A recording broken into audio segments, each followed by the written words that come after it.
A bitter Oklahoma winter. A girl who hasn't touched food in 5 days trembles in the back corner of a roadside diner, barely loud enough to be heard, telling a stranger, "He's out there watching me from the parking lot."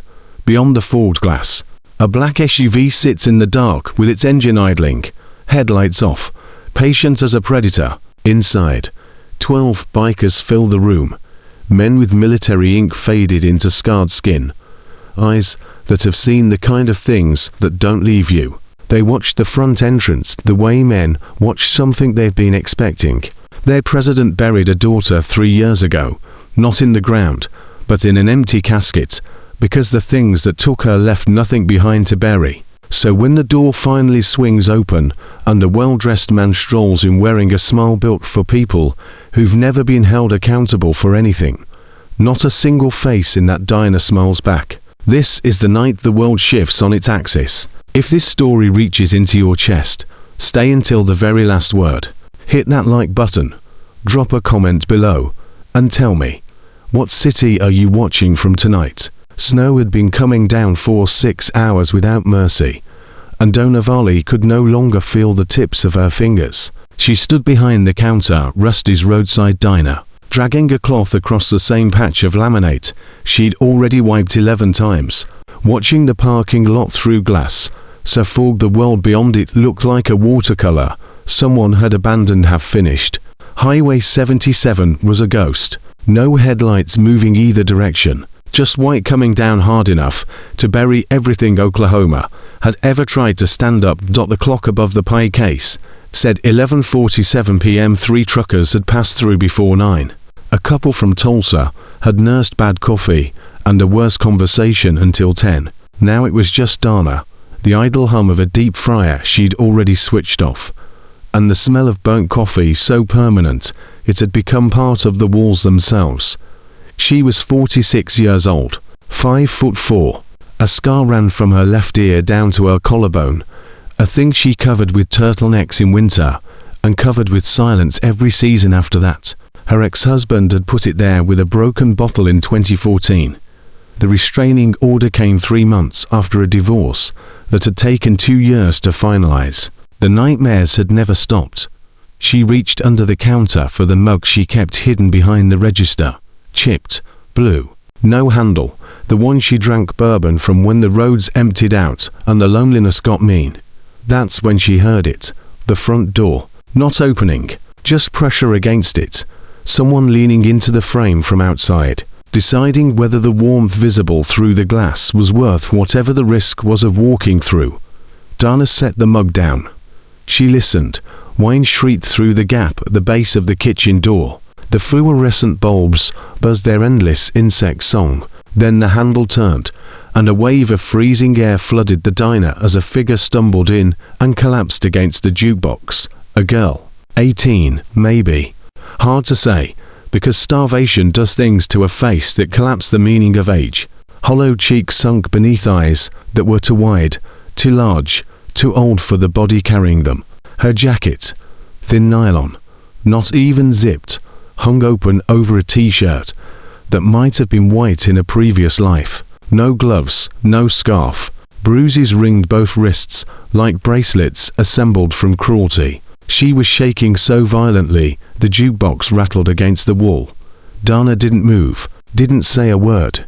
She'd seen that look before, in mirrors, in the bathrooms of women's shelters, in the faces that came through the back doors of churches at 2 in the morning because the front doors were locked and the pastors were asleep. What was shaking that girl apart wasn't just cold. It was the kind of fear that burrows into bone and builds its home there. "Honey," Donna said, low, careful, the way you speak to a dog someone has spent a long time kicking.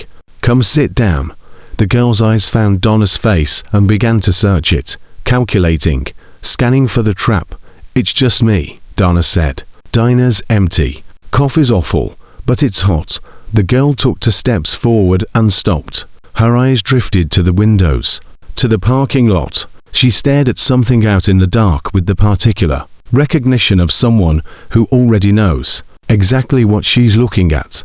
"He followed me," she whispered, Dana looked past her through the fogged glass. At the far edge of the lot, half consumed by falling snow, a black SUV sat with its engine running. No plates visible, headlights off, just the faint red bleed of tail lights dissolving into the white. "Who followed you?" Dana asked. The girl's mouth opened, then closed. She looked at the door, at the SUV, at Dana. "I haven't eaten in 5 days," she said. And then, so quietly the words nearly died before they reached the counter. "And he's watching me from the parking lot." Dana's hand went to the phone mounted on the wall beside the milkshake machine. Her fingers found the receiver, then stopped. She'd called police before, twice, once for herself, once for a woman named Teresa, who had walked into this same diner 2 years earlier with a broken jaw and a story about her boyfriend that turned out to implicate a sheriff's deputy. Both times, the system did what systems do. It filed paperwork. It asked questions engineered to make the victim feel like the criminal. It processed and delayed and eventually lost interest. Teresa went back to the boyfriend. Dana heard. She wound up in a hospital in Stillwater 8 months later. She never heard anything after that. The phone stayed on the wall. "Come here," Dana said. Back booth, away from the windows. The girl moved like something hunted. Quick, low, shoulders curving inward, as though making herself smaller might make her invisible. She slid into the booth, at the very back of the diner, the one with the torn vinyl seat and the view of the kitchen door, and pulled her knees up to her chest. Donna poured coffee into a clean mug, grabbed her sugar packets and a stale blueberry muffin from under the glass dome, and carried everything to the booth without ceremony. "Eat," she said. The girl looked at the muffin like it might be a test. Then she picked it up and finished it in 4 bites, barely chewing, her throat working so hard Dana could see the tendons moving beneath her skin. She drank the coffee black, hands wrapped around the mug like it was the last warm thing left on earth. "What's your name?" Dana asked. "Grace." A pause. "Grace Mercer." "Grace. Okay." Dana sat across from her. "The man in that SUV. Who is he?" Grace's eyes filled with something worse than tears. Something flat, practiced, and dead. The expression of a person who has told the truth too many times and watched it bounce off walls. "His name is Vincent Cross," she said. "And if he comes inside, I need you to act like you don't know me." The rumbling started low. At first Dana thought it was thunder. The deep, rolling kind that rattles glasses on shelves and sends dogs under beds. But it didn't roll through and fade. It grew. Multiple engines, heavy and synchronized, approaching on Highway 77 from the south, like a slow-moving earthquake. Grace flinched. Dana rose and walked to the front window. She wiped the fog from the glass with her sleeve and looked out into the storm. Headlights, 12 of them, single beams cutting through the snowfall in a formation so precise it looked deliberate, military, almost. Motorcycles, big ones, Hollies, by the sound, rolling into the lot one by one, and lining up in a row that sealed off the entire front of the diner. The engines died together, not simultaneously, but close enough that it felt like a coordinated exhale. Men climbed off the bikes.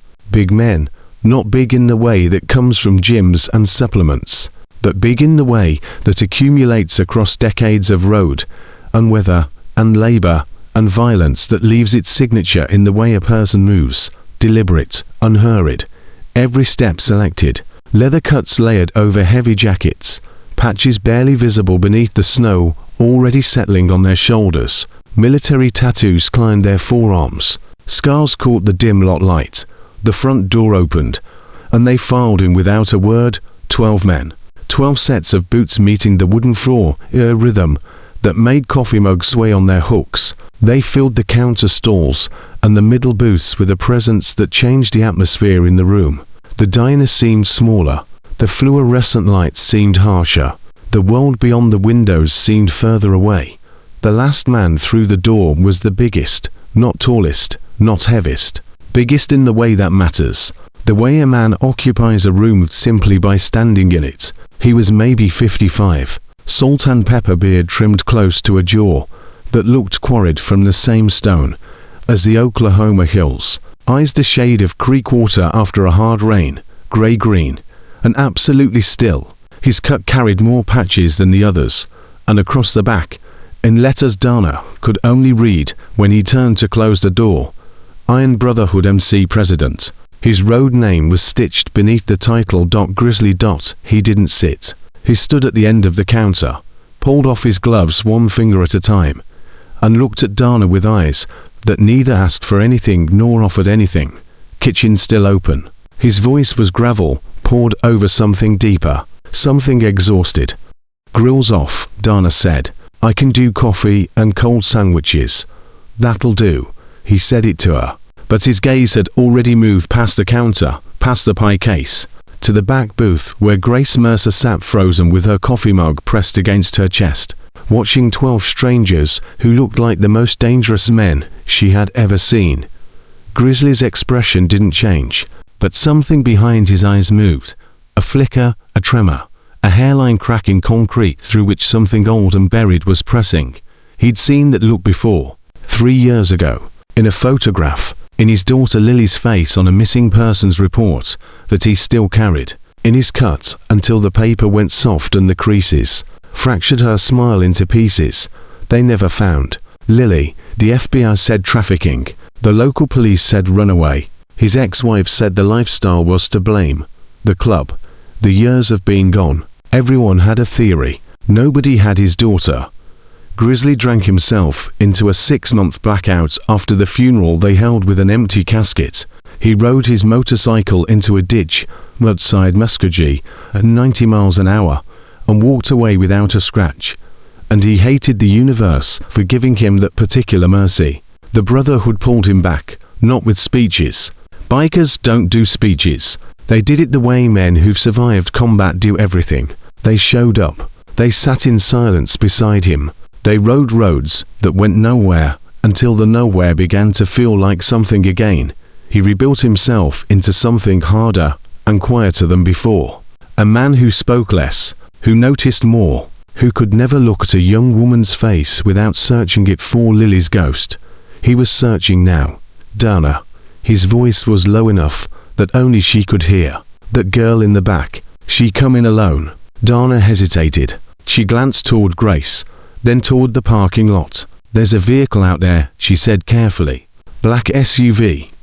It's been sitting since before she walked in. Grizzly didn't look at the SUV. He looked at the man seated closest to the window. Lean, shaved-headed. A sleeve of tattoos on his left arm that told the story of 3 combat deployments. Colt. That was all. Colt stood, without needing to be told what came next. He walked to the window, planted himself against the frame with his arms crossed, and watched the SUV the way a trained marksman watches a hillside. Dana carried a tray of sandwiches and a pot of coffee to the counter. The Brotherhood ate in silence, not the uncomfortable kind, but the kind that settles among men who have shared enough suffering that conversation became unnecessary years ago. They ate, they drank, they watched the room, and they waited. Grizzly picked up his coffee and walked to the back booth. He didn't ask permission, didn't introduce himself. He slid into the seat across from Grace Mercer and set his mug down between them. Grace's entire body went rigid. Nobody in this room is going to hurt you, he said. She didn't blink. Her fingers tightened around her mug until her knuckles drained white. I've heard that before, she said. I know you have. He took a sip of coffee and looked at her with those creek-water eyes. You're running from whoever's in that SUV. It wasn't a question. Grace said nothing. How long? He asked. Since yesterday. Her voice fractured. She cleared her throat. He found me in Ponca City. I hitched south. Thought I'd lost him outside Perry. You didn't. No. The silence stretched between them like a wire pulled tight. I'm not your problem, Grace said. I just need to get warm. Then I'll go. Go where? She didn't answer. Nowhere was written plainly on her face, as clearly as the bruises on her wrists. Grizzly reached into his cut and pulled something out. Not a weapon. Not a phone. A photograph worn to silk along its folds. The image faded, but still legible. A girl, maybe 16, dark hair, wide smile, standing beside a motorcycle with both arms spread, as though trying to embrace the wind. He placed it on the table between them. Grace looked at it, then at him. "My daughter," Grizzly said. "Lily. She disappeared 3 years ago." A pause. "Trafficking." The word landed between them like a stone dropped into still water. Grace's face didn't change, but her breathing did. Her chest rose and fell faster. Her eyes went wet, and she looked away, toward the kitchen door, toward anywhere that wasn't the image of a girl who looked like someone Grace might once have shared a dark room with. "I know what happened to you," Grizzly said, not gently, not harshly. The way a man says something he's carried so long that it no longer requires emotion. "You don't have to tell me tonight. You don't have to tell me ever. But you're not walking back out into that snow. You don't know anything about me. I know you're 18. I know you haven't eaten. I know those marks on your wrists didn't come from bracelets." He paused. "And I know that whatever's sitting in that parking lot drove a long way through a blizzard to find you." Another pause. "That tells me everything I need to know." The front door opened. Cold air swept through the diner. Snow curled across the floor in thin white wisps. Every head at the counter turned. A man stepped inside. 40, maybe. Clean-shaven. Hair perfectly in order despite the weather outside. An expensive wool overcoat. Leather shoes that had no business in an Oklahoma blizzard. He carried the quiet, practiced energy of money. The kind that understands how to purchase silence and distribute smiles at precisely the right moment. Vincent Cross. He stood in the doorway and let the cold follow him in. His eyes traveled the room, a counter, booths, bikers, Dana, and settled on the back booth, where Grizzly sat across from Grace. He smiled. It was the worst kind of smile. The kind rehearsed in boardrooms and courtrooms and rooms where the doors locked from the outside. A smile that said, "I own this moment." "Evening," he said to no one in particular. Nobody answered. Vincent walked to the counter and chose the stool at the far end, closest to the register, closest to Dana. He set both hands flat on the surface, palms down, and studied the menu board above the grill with the ease of a man who had never once been made to feel unwelcome anywhere. "Just coffee if you've got it." Dana poured him a cup. Her hands were steady. Her face was stone. She'd spent years learning how to serve men she wanted to destroy. Vincent took a sip, set the cup down, and turned on his stool, slowly, casually, the way a predator rotates its head to follow movement, and looked directly at Grace. "Funny place to run into you," he said, loud enough for the whole room. Grace didn't move, but beneath the table, her hands began to shake again. Grizzly didn't turn around. "You talking to somebody?" he asked. Vincent's smile widened. "Just an old friend. The young lady back there, and I go way back. She doesn't look like she's got old friends." "Well," Vincent stirred his coffee with a lazy finger. "People aren't always what they look like." The biker nearest to Vincent, a man called Deacon, barrel-chested, with a beard that reached his sternum and hands that could fold sheet metal, shifted on his stool and turned to face the stranger. "People also aren't always as safe as they think they are, Deacon," said Dot. The temperature in the diner dropped. Not from the cold, from the 12 men who had stopped eating and started watching. Vincent read the room. His smile held, but something behind it recalculated. He was a man accustomed to power, to standing in rooms full of people who understood what he represented.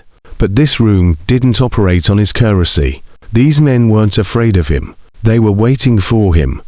"I'm not looking for trouble," Vincent said. "Nobody said you were," Grizzly replied. He still hadn't turned around. "Finish your coffee and go." The girl. "Finish your coffee," Grizzly said again. The words came out lower this time, slower, each one placed on the counter like a round being chambered. "And go." Vincent looked at Grace one final time. Their eyes met across the length of the diner, and Grace saw something in his expression that she'd learned to identify during her captivity. The specific coldness of a man who categorizes human beings as inventory. He wasn't angry. He wasn't threatened. He was conducting logistics. He'd be back. They both knew it. Vincent set a 20 on the counter, stood, and straightened his coat. He walked to the door and paused with his hand on the frame. "You boys ride safe tonight," he said. "Roads are dangerous." The door closed behind him. The black SUV pulled out of the lot 30 seconds later, its taillights dissolving into the storm like the eyes of something withdrawing into deeper water. Grace exhaled. The sound came from somewhere so far inside her it barely qualified as breath. "He'll come back with people," she said. "He always brings people." Grizzly finally turned in the booth and looked toward the counter. The Brotherhood looked back at him. No words, no signals, no nods. Just the silent convergence of men who had reached a decision together in the space between heartbeats. "Dana," Grizzly said, "we're going to need more coffee." Dana looked at him, at Grace, at the empty parking spot where the SUV had been. "Yeah," she said, "I figured." She locked the front door, killed the open sign, drew the blinds, and for the first time in 4 years of working the night shift alone at Rusty's roadside diner, Dana Valley did not feel afraid. Colt moved first. He crossed to the back door, checked the lock, then positioned himself near the kitchen entrance, where he could monitor both exits at once. Deacon stayed at the front window. A biker they called Roach, wiry, perpetually restless, fingers always in motion, pulled a chair to the corner, where the hallway met the dining room, and settled in with his legs stretched long. Like a man preparing for a watch he expected to last until morning. The diner became something else, not a restaurant anymore, a perimeter. Grace watched it happen, with the expression of someone trying to remember what the shape of safety looks like. "Who are you people?" she asked. Grizzly looked at her. "Iron Brotherhood." "What does that mean?" "It means you're not leaving here alone tonight." She studied him, the patches on his cut, the scars on his knuckles, Lily's photograph still lying on the table between their coffee cups. "You think I'm your daughter," she said. The words landed like something heavy dropped from height. Grizzly's jaw tightened. His eyes moved somewhere far away for 2 full seconds, a place where a 16-year-old girl still stood beside a motorcycle with her arms open to the wind. "No," he said. "I don't." He picked up the photograph, folded it along the same creases that had worn the paper soft, slid it back into his cut. "But I think somebody should have been standing between her and the dark," he said. And nobody was. Grace looked at the table, at the muffin crumbs, at the overlapping coffee rings that mapped the last hour of her life, the hour that had separated everything before from everything after. "His name is Vincent Cross," she said. "And he's not just some man. He works for someone powerful, someone they call the Judge." Grizzly's eyes sharpened. "He runs a network," Grace continued. Her voice had gone flat now, the clinical monotone of a witness who has gone over the details so many times the horror has been sanded down to data. "Girls, young ones. They move them through foster systems, shelters, runaway networks, places where nobody counts heads twice, places the system already forgot about." She looked at him. "That's how they found me. I aged out of foster care 6 months ago. No family address, no one searching. Perfect." Dana had come to stand at the edge of the booth, arms crossed, jaw set, something building behind her eyes that looked like decades of fury, finally locating an address. "Where did they keep you?" Dana asked. "A house, outside Bartlesville. Basement." Grace paused. 6 months. The silence that followed was the kind that changes a room, that changes people. Dana's hand went to her scar, the one beneath the turtleneck, and pressed against it like a reflex she'd never managed to unlearn. 6 months. Dana repeated. "There were other girls," Grace said. "Sophia was already there when they brought me in. She helped me survive, showed me which walls were weak, which windows weren't sealed right." Grace's voice caught. She swallowed. "She told me to run when the opening came. Said she'd be right behind me." "Was she?" Grace shook her head. The motion was small and final, and it carried the weight of every promise broken in basements and locked rooms. "I looked back," Grace said. "She wasn't there." Grizzly picked up his phone. Old model. Cracked screen. He scrolled through his contacts and stopped on a name. Lena Wells, FBI. She's been mapping trafficking corridors across the Southern Plains for 2 years. She's the only person inside the Bureau I trust. Grace's expression hardened. FBI already knows. They've known. Nothing happens. The people running this aren't criminals hiding in the margins. They're senators, judges, businessmen. The system isn't broken. She looked at him. The system is built this way. Wells is different. How? He met her eyes. Because she lost someone too. He dialed. Put the phone to his ear. The room listened to 3 rings. And then a voice, a female, sharp, running on fumes, picked up. Boone. It's midnight. I know what time it is. Lena. A pause. The sound of someone sitting up in bed. A lamp clicking on. What happened? I'm at a diner off 77. I've got a girl here, 18. She escaped from a holding house outside Bartlesville. Man named Vincent Cross is hunting her. She says he works for someone called the judge. The silence on the other end lasted too long. When Wells spoke again, her voice had changed register entirely. Say that name again. The judge. Another silence, longer this time. Then, don't move. Don't let her leave. Don't call anyone else. I'm 4 hours out. Lena, what do you know? I know that name has surfaced in 3 sealed investigations in 2 years. And every single time it appears, the investigation gets shut down from the inside. A beat. Don't go anywhere. Grizzly looked at Grace. Grace looked at the window. Outside. The snow was falling harder now. We're not going anywhere, Grizzly said. Dottie hung up. The diner settled into a tense, watchful quiet. Dana poured more coffee. Roach tapped a rhythm against his knee that only he could hear. Deacon stood at the front window like a figure carved from oak, watching the empty highway for a headlights that hadn't arrived yet but would. Grace pressed her back into the corner of the booth and tried to remember the last time she'd been in a room full of strangers and felt anything other than fear. She couldn't. But something was different about these men. They didn't look at her the way Vincent's associates looked at her, with that flat, appraising gaze of people calculating worth. And they didn't look at her with pity, which was somehow worse, because pity was just another version of you're less than me, and I can afford to feel bad about it. They looked at her the way soldiers look at a civilian they've been ordered to extract from a combat zone. Not personal, not emotional, just the focused, unshakable attention of men who have decided that a job exists, and they are going to do it. Grizzly's phone buzzed on the table. He looked at the screen. His face changed. What is it? Grace asked. He turned the phone toward her. A text message from an unknown number. 4 words. The girl comes back. Grace's breath stopped. He has my sister's address, she whispered. My little sister Emily. She's in Kearney, Nebraska, with my mom. If he can't get to me, her voice broke. He'll go after her. The room shifted. Every man felt it. The invisible pivot from refuge to battlefield. From waiting to war. Grizzly stood up. He looked at his brothers. 12 faces looked back at him with eyes that had seen Fallujah, Kandahar, and the particular American darkness that doesn't make the news. Eyes that said yes without being asked. Dana. His voice was quiet, but everything in it was decided. You got a back room. Storage closet.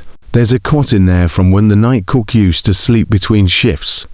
Grace stays there tonight. Nobody comes through any door without going through us first. He looked at Grace. Your sister. We'll handle it. You don't even know me. No, he said it simply, without drama. But I knew someone like you once. And I was too late. He turned and walked toward the counter, where Colt was already spreading a road map across the surface, tracing routes and distances in the yellow light. The Brotherhood gathered around it, like generals planning a campaign in a country that had already lost everything once before. Grace sat alone in the back booth and stared at the photograph Grizzly had left behind. Lily Mercer, 16 years old, arms wide open, standing beside a motorcycle she would never ride again. That's the same last name. Mercer. A coincidence so sharp it cut the air. And somewhere on a frozen highway between Oklahoma and Nebraska, a black SUV was already making calls, because Vincent Cross never worked alone, and the men who employed him did not tolerate loose ends. The snow kept falling. The neon sign outside Rusty's diner flickered once, twice, then died, and in the sudden dark, Grace Mercer pressed the photograph against her chest and whispered a name she hadn't spoken aloud in 6 months. Lily. As if she knew her. As if she had heard that name screamed through the walls of a basement. As if the girl in the photograph wasn't missing at all, but buried somewhere Grace had already been. The photograph burned against Grace's chest like something she couldn't set down. She sat on the cot in Donna's storage closet, a 6x8 room that smelled of industrial cleaner and old flour, and held the image of Lily Mercer beneath a bare bulb. 16 years old, dark hair, arms spread to a wind that no longer existed, and the same last name printed on Grace's own birth certificate, like a thread connecting to girls who should never have existed in the same sentence.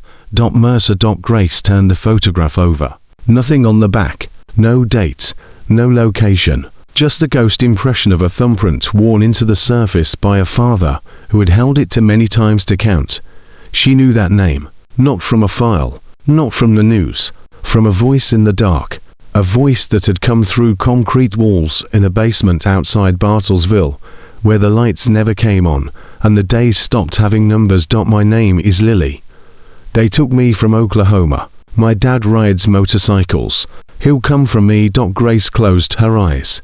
She hadn't told Grizzly yet. Maybe not tonight. Maybe not ever. Because the truth about Lily wasn't the kind of truth that sets anyone free. It was the kind that splits a person down the middle and leaves both halves bleeding on the floor. The storage closet door was thin enough to hear everything happening in the diner. Boots on wood, low voices, the clink of mugs, and underneath it all, the restless energy of 12 men who hadn't slept and weren't planning to. It was 4:17 The snow had stopped. The silence outside was worse than the storm. Grace pressed her forehead against the wall and listened to Grizzly's voice on the other side. The deep gravel of a man giving direction to people who didn't need direction because they already knew what to do. She thought about Emily, 14 years old in a rented duplex in Kearney, going to school, eating cereal for dinner, completely unaware that her sister's escape had painted a target on her back. Grace's hands shook. She pressed them flat against the court until the shaking became pressure instead of weakness. She needed to call. She needed to warn them. But every phone she touched became a signal. Every call became a coordinate. Vincent had shown her that during her first week in captivity, explained it precisely, almost proudly, how the network tracked runaways, how they monitored cell towers, how a 30-second call could map a person's location within a quarter mile. She couldn't call. She couldn't not call. The storage door opened. Donna stood in the frame, holding a folded flannel shirt and a pair of wool socks. They're mine. The shirt'll be big, but it's warm. Grace took them. Their fingers touched briefly, and Donna's hand paused, hovering, not gripping, like she wanted to say something that wouldn't fit inside language. You should sleep, Donna said. I know you know. Donna leaned against the door frame. But you should try. Whatever comes next, it needs you on your feet. Grace pulled the flannel on over her t-shirt. It smelled like coffee and dish soap and something faintly floral. Laundry detergent. A domestic smell. A safe smell. It nearly broke her apart. Donna. Yeah, the scar on your neck. Someone gave you that. Donna's hand moved to her turtleneck, a reflex built across years of repetition. She didn't flinch, didn't look away. She held Grace's gaze with the steady composure of a woman who had turned her damage into armor through sheer stubbornness. Someone did, she said. Did they catch him? They gave him a court date, an AGPS ankle monitor. He cut it off 6 weeks later. Last I heard, somewhere in Texas. She paused. System works real well for the people. It wasn't designed to protect. She said it without bitterness. Just the flat, factual delivery of a woman who had stopped being surprised by institutional failure the way most people stop being surprised by weather. Get some rest, honey. The guys out there aren't going anywhere. Donna closed the door. Grace lay on the cot and stared at the ceiling and did not sleep. In the diner, the brotherhood was beginning to fracture, not visibly, not loudly, the way ice fractures before it breaks. Hairline cracks spreading beneath a surface that still looks solid from above. It started with Roach. He'd been pacing between the jukebox and the restroom for 20 minutes, his wiry frame vibrating with nervous energy that had escalated from background noise to foreground problem. He stopped at the counter, where Grizzly sat studying his phone and planted both hands flat on the formica. "We need to talk about this," Roach said. Grizzly didn't look up. "We're talking about it." "No, you decided something. That's different." Colt, leaning against the back door with his arms folded, turned his head. Deacon shifted on his stool. The room's attention tightened. "Say what you need to say," Grizzly said. Roach licked his lips. His eyes were red-rimmed, from exhaustion, and from something else. The particular anxiety of a man who sees the shape of a disaster arriving and can't get anyone to look where he's pointing. "We rode 200 miles through a blizzard to stop for coffee. That's what this was supposed to be. Now we're sitting in a diner running security for a girl none of us have ever met, waiting for a federal agent to show up. And the president of this club just volunteered us for a war against a trafficking network with political protection." He paused. "Does that sound like something we voted on? Because I don't remember voting." "Nobody voted," Grizzly said. "That's my point." The silence that followed was loaded. Roach wasn't wrong, and every man at the counter knew it. The Iron Brotherhood operated on consensus, not democracy, not dictatorship, but the rough, unspoken agreement of men who trusted each other's instincts enough to follow them. When those instincts diverged, things got complicated. Stitch, quiet, mid-40s, reading glasses pushed up on his forehead, the club's medic and closest thing they had to a diplomat, spoke from the nearest booth. "Roach has a point," he said. "Measured, not confrontational. We don't know this girl's story.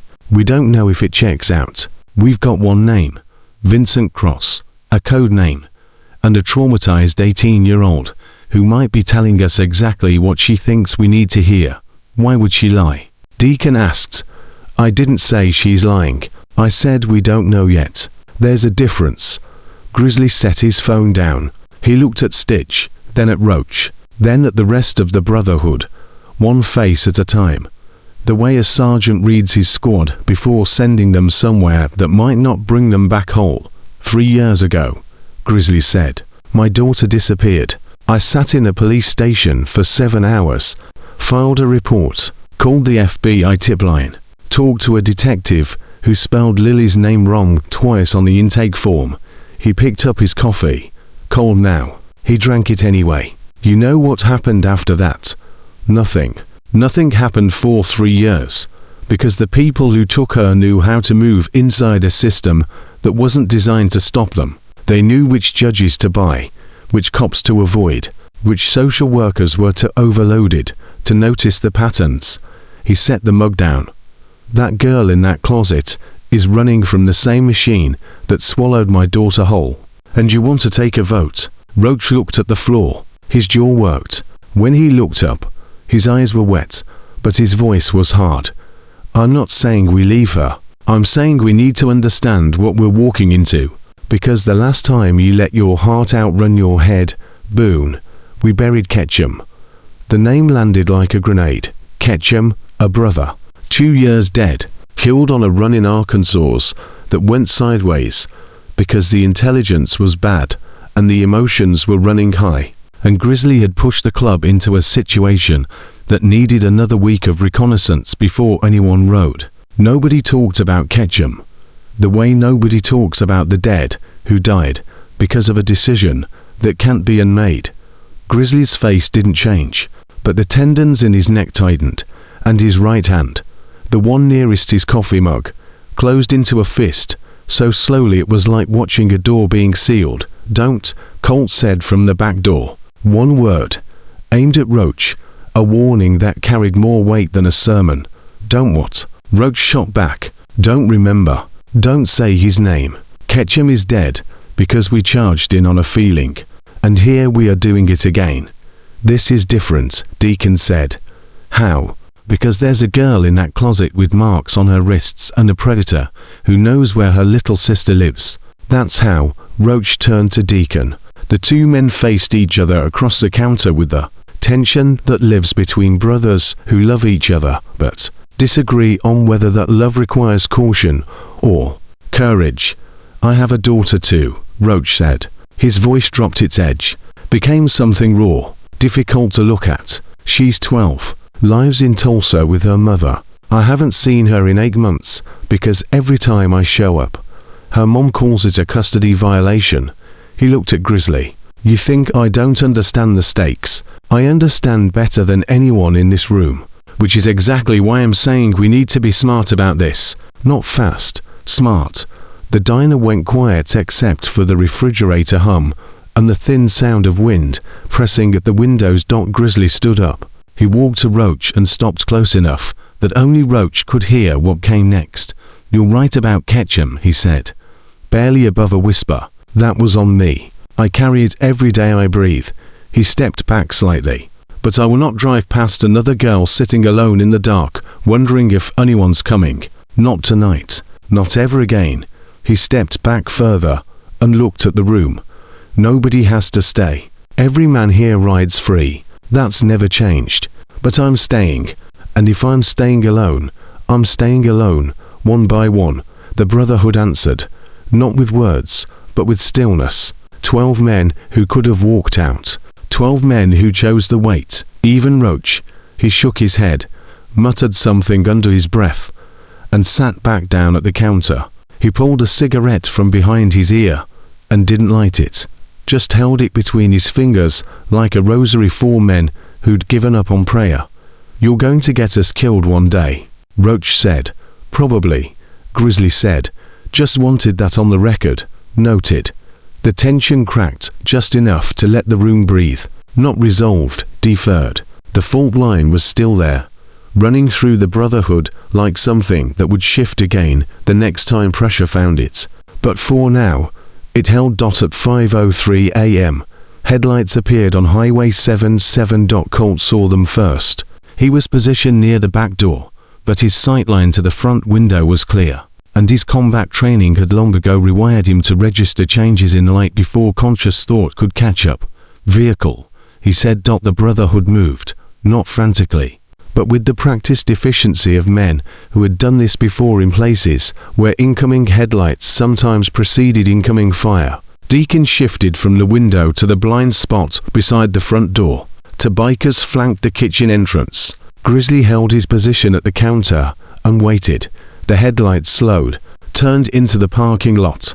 A dark blue sedan, government plates, no agency markings, pulled into the nearest spot and killed its engine. A woman got out, early 40s, lean, practical build, dark jacket, boots, no jewelry, hair pulled back in a knot that said she hadn't had time to look in a mirror. She moved with the contained urgency of someone who'd driven 4 hours through a blizzard without stopping and was operating on caffeine, adrenaline, and anger held in careful control. FBI Special Agent Lena Wells walked through the front door of Rusty's and stopped when she saw 12 bikers arranged around the room, pieces on a chessboard. Boone, she said. Lena, they didn't shake hands. Didn't need to. Their history was written in the shared exhaustion of two people who had spent 3 years chasing the same ghost through the same broken system, arriving at the same dead ends. Wells had been the lead investigator on Lily Mercer's disappearance. She was the one who had first written the word trafficking in the official file. She was also the one who had watched the case get reassigned, deprioritized, and ultimately folded into a task force that seemed engineered to produce paperwork rather than results. She had kept digging on her own time, nights, weekends, the edges of her career. She'd found patterns, girls vanishing from the same regions, the same Forster systems, the same invisible cracks in the safety net. But every time she pulled a thread, someone upstream cut it. Where's the girl? Wells asked. Back room. She's scared, she's sharp, and she's not going to trust a badge. She shouldn't, Wells said. Half the badges in this state are on someone's payroll. She looked at Grizzly. She mentioned the judge, Works for someone called the judge. That's all I got before you told me to stop talking. Wells reached into her car and retrieved a laptop bag. She carried it to the nearest booth, opened it, and leaned over the screen with the intensity of a person who had been waiting for this exact moment for months. The judge isn't a code name, she said. It's a title, because the person running this operation is an actual judge, or worse. She turned the laptop around. On the screen, a surveillance photograph, grainy but legible. A man in his 60s, silver hair, distinguished face, standing on the steps of a courthouse with the casual authority of a man who had built his career dispensing justice and his fortune perverting it. Senator Marcus Webb, former circuit court judge, now serving his third term in the state legislature, sits on the Judiciary Committee, chairs the subcommittee on child welfare. She let that settle. Child welfare, 3 sealed investigations, she continued. 3 times my team got within reach. 3 times the case files were reclassified and the investigators were transferred. I lost to partners over this. 1 took early retirement. 1 ended up behind a desk in Anchorage. She closed the laptop. Someone inside the bureau is protecting Webb. I don't know who, and I don't know how high it goes, but I know that girl in your back room is the first living witness I've found in 3 years who can connect Vincent Cross to the network. What do you need from her? Grizzly asked. Testimony, locations, names, anything she saw, heard, or memorized during her captivity. If she can put Cross in that house outside Bartlesville, I can get a warrant. If I flip Cross, I get Webb. The storage closet door opened. Grace stood in the frame, wearing Dallas flannel and wool socks, hair tangled, eyes swollen, looking like someone who'd been listening through thin walls for the past 40 minutes. She looked at Wells, at the badge on her belt, at the laptop, at the surveillance photograph of a silver-haired senator posing on courthouse steps. You want me to testify? Grace said. I want you to help me stop this, Wells said. Same thing. Not exactly. Grace walked to the booth. She didn't sit. She stood over the open laptop and looked at Marcus Webb's face with an expression that made every man in the room uneasy, because it wasn't fear, and it wasn't anger. It was recognition. I've seen him, Grace said. Wells went very still. At the house. He came twice while I was being held there. The first time he wore a mask, one of those formal ones, like you'd see at an opera, but the second time it slipped. Her voice was steady, too steady, the steadiness of someone accessing memory from outside themselves, reporting it like data. He walked through the basement like he was inspecting inventory. He looked at each girl, counted us, asked Vincent about which ones were market ready. She paused. He looked right at me, and he said, "This one has fight in her. Double the reserve." Dana, standing at the counter, raised her hand to her mouth. "Grace," Wells said, "if I can put you in front of a grand jury." "No, Grace, you just told me someone inside your own bureau is protecting him." 3 investigations shut down. Agents transferred for getting too close. Grace looked at Wells with the piercing clarity of a girl who had survived 6 months in the basement by learning exactly how power operates. "And now you want me to sign a witness statement that gets filed in the same system that's been burying evidence on his behalf?" Wells didn't answer, because Grace was right, and the truth of it sat in the room. Think everyone could see, but no one wanted to touch. "There's another way," Grace said. Double quotes. "What?" "Sophia." The name hung in the air. "The girl in the house with me. She's been inside the network longer than anyone. 2 years, maybe more. She knows everything. The routes, the buyers, the safe houses. She knows where the records are kept." A pause. "And she's still alive." "How can you know that?" Wells asked. "Because they don't kill the ones who cooperate. They rotate them, move them between different houses in different states. Sophia told me the rotation schedule before I got out. If she's still on it, she's in Arkansas right now. A farmhouse along the river." Wells looked at Grizzly. Grizzly looked at the Brotherhood. The room's gravity shifted again, pulling everyone toward a decision that was both inevitable and impossible. "You want to go get her," Grizzly said. She saved my life, Grace said. She told me which window to crawl through. She stayed behind, so I could run. Her voice broke for the first time, the clinical steadiness shattering. And underneath it, just a girl standing in a diner in borrowed socks, remembering the moment she left someone behind. I owe her everything. You don't owe anyone your life, Grizzly said. That's easy to say when you're not the one who ran. The words hit the room like a slap. Grizzly looked at Grace and saw something he recognized, not from Lily, but from himself. The particular, corrosive guilt of a survivor who cannot forgive themselves for surviving. He knew that guilt. He'd been breathing it for 3 years. Wells, he said, without looking away from Grace, how long before the system catches up? Before Webb finds out you're here and shuts this down? Wells hesitated. Days, maybe less. If Cross reported back to Webb after the diner, they're already cleaning house, moving girls, destroying evidence. Then we don't have time for grand juries and warrants. He looked at Wells directly. How many girls are in that farmhouse? Wells opened her laptop, looked at the files she'd been building secretly for 2 years. Evidence that would never survive a courtroom controlled by the people it was meant to indict. Intel suggests 20. Rotated in for a quarterly event. High-value buyers. An auction, Grace said. The word came out flat and dead. Yes. When? 14 days. Grizzly turned to the Brotherhood. 12 faces. 12 sets of eyes that had witnessed the worst of what men do to each other in deserts and jungles, and the quiet American places where evil wears a business suit and a practice smile. 14 days, Grizzly said. Roach shook his head slowly, not in refusal, but in the weary acknowledgement of a man watching the thing he feared become the thing that was happening. This isn't a rescue anymore, Roach said.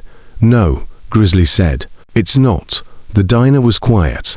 The coffee was cold. Outside, dawn was beginning.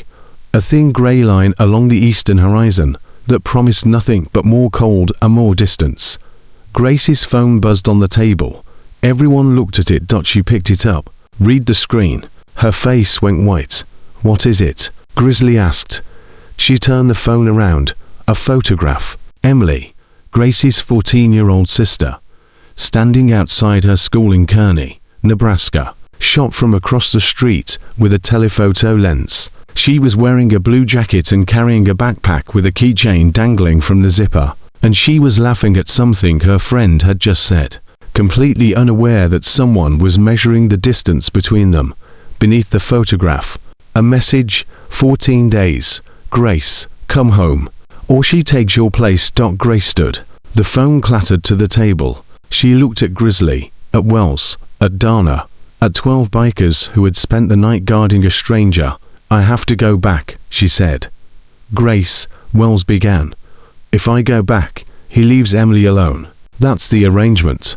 One girl for another. That's how it's always worked. Her voice was rising now, cracking, filling the diner with the raw sound of a girl who had learned to survive by trusting no one. Being asked to trust everyone in a room full of people she'd known for 6 hours. The only currency these people accept is bodies, and if I don't give them mine, they'll take hers. The room held its breath. Then Grace moved. She grabbed Dana's car keys from the hook behind the register, moved so fast nobody processed it until she was already at the back door, pushing past Colt with a desperation that bypassed even his reflexes. Grace. Grizzly was on his feet, but the back door was already swinging open. Cold air flooded the kitchen. Grace ran out into the grey dawn, wearing borrowed flannel and wool socks on frozen ground, heading for Dana's rusted Chevy, parked behind the dumpster. She didn't look back. Grizzly reached the door 3 seconds behind her. He stood in the frame and watched her climb into the truck, hands shaking so badly she could barely find the ignition with the key. He could have stopped her. 5 strides across the lot. He was bigger, faster, stronger, but he didn't move, because he remembered what it felt like to be the kind of desperate where another person's hands feel like chains, regardless of whose side they're on. The engine turned over. Behind him, Wells was already on her phone. speaking in the clipped cadence of an agent activating resources she had no authorization to activate. I need a unit on Emily Mercer, Kearney, Nebraska, 14 years old. Immediate protective detail. Yes, I'm aware of the jurisdictional issues. I don't care. Do it now. Grizzly watched the tail lights of Dana's Chevy disappear down the service road. He didn't chase. He reached for his phone and dialed from memory. Tapper. It's Grizzly. I need the Panhandle chapter ready to ride full strength. And call the River Rats in Fort Smith. Tell them I'm calling in the marker from 2022. He hung up and turned to the Brotherhood. She's heading back to the house where they kept her. She thinks she can trade herself for her sister. Can she? Colt asked. Not if we get there first. Roach stood. He looked at Grizzly with something that was neither agreement nor disagreement. The look of a man stepping off a ledge, because the man beside him already jumped. Bartlesville is 90 minutes north. Roach said, I know. If Cross is there with backup, I know. The Brotherhood moved. 12 men filing through the front door into the frozen morning. Boots crunching on snow. Breath rising in white columns. 12 hollies roaring to life in sequence. Exhaust billowing into the grey air. A sound like thunder building from the outside in. Dana stood in the doorway with her arms wrapped around herself, watching them go. Dana, Grizzly said from his bike. Lock up. Don't open for anyone. If a man in a wool coat comes to that door, I've got a shotgun under the register, Dana said. Had it since 2015, he nodded. Then he looked at Wells. You coming? Wells stared at him, at the bikers, at the road Grace had just disappeared down in a stolen truck with no real shoes and no actual plan. This is the worst idea I've ever been any part of, she said. Top 3 for me. Grizzly said. She got in her sedan, killed the headlights, and followed the thunder. North Dot and in a basement outside Bartlesville. In a house that smelled like mold and captivity and the particular silence of a place where screaming had stopped being useful a long time ago. Vincent Cross sat in a folding chair beneath a single fluorescent light and reloaded a pistol he'd already cleaned 3 times since dawn. His phone rang. He answered. She's coming back, he said. The voice on the other end, old, smooth, measured as a courtroom, or said 4 words. Prepare the basement. Vincent hung up, and somewhere on a frozen highway between the diner and the house, Grace Mercer drove with white-knuckled hands on the wheel and tears freezing on her cheeks, heading straight back into the place she had crawled out of 6 months ago, because the only thing worse than returning to hell was knowing that her little sister might be sent there in her place. Mile 73. The house was 17 miles away, and she still hadn't told anyone what she knew about Lily Mercer. That the girl in the photograph hadn't simply vanished 3 years ago. She had disappeared into that basement, and she had never come out. Mile 89. The Chevy's heater had given out somewhere around mile 60. Grace could see her own breath inside the cab. Dana's wool socks had soaked through when she'd run across the parking lot in the snow, and the tears on her face had dried into salt lines that pulled at her skin with every blink. The road north of Ponca City was a grey ribbon slicing through dead farmland. No cars, no houses, just fence posts and frozen ground, and a sky so low it felt like a ceiling pressing down on the world.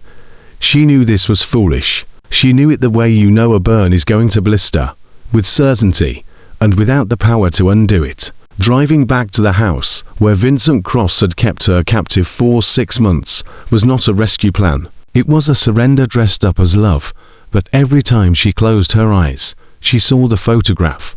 Blue jacket, backpack, Emily laughing outside her school, and the math became simple. One girl for another. That was the machine's language, the only language it understood. She was 17 miles from the house when the headlight appeared in the rearview mirror, a single beam, moving fast, closing the gap between them with a velocity that didn't belong to a car. She squinted against the glare and made out the shape, low, wide, leaning through each curve like a bullet with a heartbeat. A motorcycle, then a second, then a third, a fourth. Within 30 seconds, the rearview mirror was full of light. 12 hollies in staggered formation, engines screaming through the frozen air, eating highway at a speed that turned distance into nothing. Grace pressed harder on the gas. The Chevy shuddered. Old engine, bald tires, a transmission that ground on every shift. She wasn't going to outrun 12 motorcycles in a truck that should have been retired years ago. The lead bike pulled up alongside her driver's window. Grizzly, his face behind the visor, was stone. He didn't gesture, didn't signal, just rode beside her at 70 miles an hour on a frozen highway and looked at her with the patient, unbreakable focus of a man who had already lost one girl and had decided, in the quiet, final way combat veterans decide things, that it wasn't happening again. Behind him, Colt pulled alongside her right, Deacon behind, then the rest, to by two, flanking the Chevy like an escort formation, boxing her in without touching her, creating a corridor of steel and thunder that left exactly one option. Stop. Grace, single quotes, S hands trembled on the wheel. Her jaw was clenched so tight her teeth ached. She held the accelerator for another quarter mile, fighting the inevitable with everything she had left. Then the fight drained out of her, not as a decision, but as an absence of energy to keep resisting. She pulled onto the shoulder and killed the engine, and the silence that rushed in when the motor died was complete and absolute. She stared at the empty road ahead, the road that led to the worst place she had ever been. Grizzly was at her window before the dust settled. He pulled the door open, didn't reach for her, didn't speak, just stood in the cold with his breath steaming and his leather creaking and waited. "You can't stop me," Grace said without looking at him. Already did. "He'll go after Emily. Wells has a team moving on Emily right now. Protective detail. Your sister won't be alone." Grace turned her head. Her eyes were red and raw and furious. "You trust that? You trust the FBI?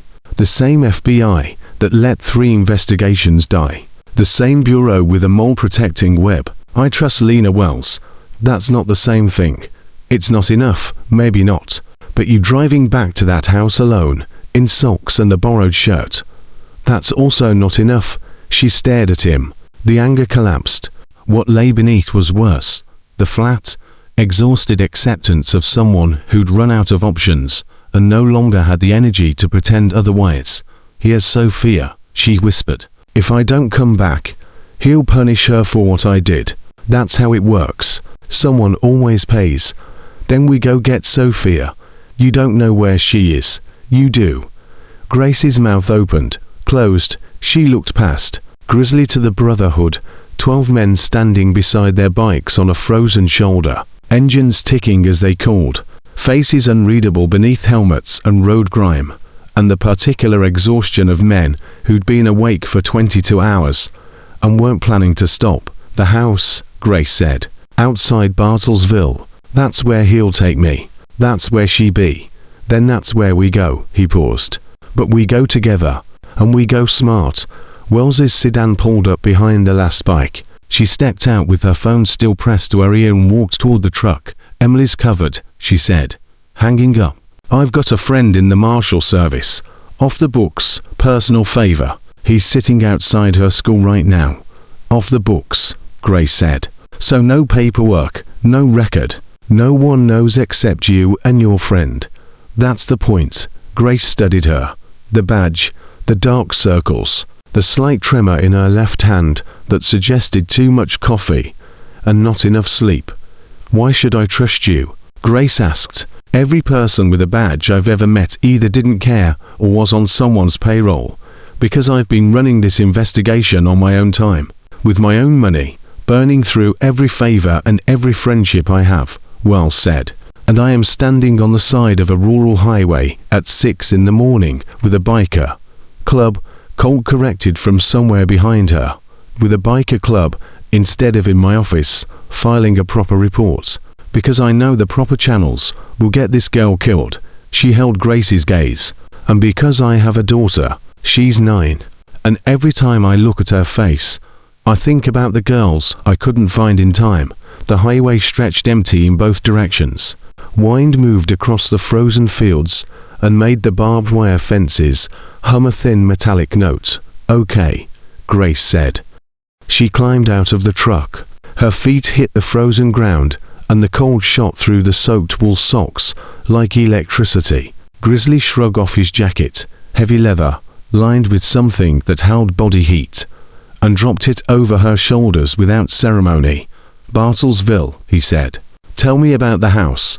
They moved the planning to a truck stop 11 miles south, a pilot station with bad fluorescent lights, and a parking lot wide enough for 12 bikes. Wells spread aerial photographs across a booth table, while Grace drew floor plans from memory on napkins, using a borrowed pen with hands that were steady now, the steadiness of someone converting terror into something useful. The house was a converted farmstead on County Road 4100, 2 miles east of the Connie River, 2 stories, basement, detached garage. The property was registered to a shell company in Delaware. Wells had traced it 6 months ago and couldn't get a warrant because the judge who would have signed it played golf with Marcus Webb every third Saturday. Grace drew the basement from memory. The pen moved with the mechanical precision of someone reconstructing a space learned through repetition and fear. Main room here. Concrete floor. For mattresses. Window on this wall. Small. Ground level. Rusted frame. "That's the one I crawled through." She drew a line. "Hallway. 3 doors. To locked rooms I was never taken into. And Vincent's office at the end." "Office," Wells said, leaning forward. "Filing cabinet. Laptop. Phones. Burner phones. Dozens of them. In a drawer. He ran everything from that room. Schedules. Routes. Beer contacts." Grace paused. "He kept a ledger. Handwritten. Old-fashioned. Names. Dates. Amounts. Everything. He kept it in the filing cabinet. Bottom drawer. Locked. The key was on a chain around his neck." Wells looked at Grizzly, the same thought behind both pairs of eyes. "If that ledger exists," Wells said, "it's the only evidence that can survive a corrupted system. Physical documents. No digital trail to delete remotely." "He also kept photographs," Grace said, "of every girl who came through, before and after." The silence that followed was thick enough to choke on. "There's something else," Grace said. Grizzly watched her, the way he'd been watching her since the diner, not with pity, not with assessment, with the focused attention of a man who understood that every word this girl spoke was costing her something she'd never get back. "In the basement, before I escaped, Sophia told me things about the girls who had been there before us." Grace's voice dropped, not for effect, but because what she was about to say lived at a depth that required effort to reach. "She told me about a girl and Lily." Grizzly went still, not the stillness of surprise, the stillness of detonation, the microsecond between the blast and the shockwave, when everything is suspended and the world hasn't decided yet whether to hold together or come apart. "Lily was there for 11 months, Grace said. "She wasn't looking at him. She was looking at the napkin, the crude lines she'd drawn to map the dimensions of the place she'd survived. The place his daughter hadn't. Sophia said she was strong, said she fought every time, every transfer, every time someone came down those stairs. She fought." Grizzly's breathing changed. The big man who had ridden through a blizzard and faced down a predator in a diner and led 12 men toward a war. His breath caught in his chest, like something had hooked into his lungs and pulled. "Where is she?" His voice was barely there, a whisper that had climbed over broken glass to reach the surface. Grace looked up. Her eyes met his. "Sophia said they moved her late one night. Different car, different men, not the usual rotation. She said Lily was unconscious when they carried her up the stairs." Grace's throat worked. She heard Vincent on the phone the next morning, telling someone that the problem had been handled, that the river had taken care of the rest. The booth went silent. Wells closed her eyes. Colt, standing behind Grizzly, turned his face toward the window. Grizzly didn't move for a long time. His hands were flat on the table, fingers spread, pressing his weight into the surface. If he let go, something would collapse, and it wouldn't be the furniture. "You knew," he said. "Since the diner. You didn't tell me. I couldn't. Grace's voice cracked open, and underneath the steadiness was a teenage girl who had been carrying a dead man's daughter inside her chest for 6 months. Look at what you did when you saw my face in that booth. You saw Lily. Everyone in that room saw it. The way you looked at me. The way you pulled out that photograph. She stopped, swallowed. If I'd told you then, in that moment, that your daughter died in the same basement I crawled out of, you would have gone straight to that house alone, and you would have died. Grizzly stared at her, the creek water eyes that had been so still, so carefully emptied of everything vulnerable. They were flooding, not with tears, with something heavier. The weight of 3 years of not knowing, finally becoming knowing, the knowing being exactly the thing he had feared every night, lying awake in the dark, praying to nothing that his daughter was still breathing somewhere. He stood up. He walked to the far end of the truck stop, past the coffee machines and the hot dog rollers and the rack of sunglasses nobody ever buys. He stood with his back to the room, his hands on the counter, his head bowed. He didn't make a sound. The Brotherhood watched. Nobody moved toward him. Nobody spoke, because all 12 of them understood, with the collective wisdom of men who'd held dying friends in foreign dirt, that there are moments when a man needs to be alone with the thing that's destroying him. And company is just another form of intrusion. 2 minutes, 3, 4. Grizzly's shoulders rose and fell and rose again. He pressed his fists against the counter until his knuckles went white, then released them, one finger at a time. He turned around. His face was different, not softer, not harder, emptied, stripped of everything decorative and defensive, until all that remained was the raw infrastructure of a man who had just received the worst news of his life, and chosen to stay standing. He walked back to the booth, the river. He said, flat, operational, the voice of a sergeant who has just been told the mission objective is a body recovery, and adjusted his breathing accordingly. Which river? The Connie, Grace said. It runs behind the property. Wells was already typing on her phone. I can get a search and recovery team. No. Grizzly's word was a wall. No teams, no bureau, no system. He looked at Wells with eyes that had abandoned diplomacy. Your system had 3 chances to find her. 3 investigations. 3 sealed files. Your system buried my daughter as efficiently as they did. He looked at the booth. We go to the house. We get Sophia. We get the ledger. We get Vincent Cross alive. A pause. After that, you can have your system back. But tonight, this is mine. Wells held his gaze. Then she nodded. Not in agreement with his logic, but in recognition that arguing with a father who had just learned how his daughter died was a fight even the FBI couldn't win. Colt, Grizzly said.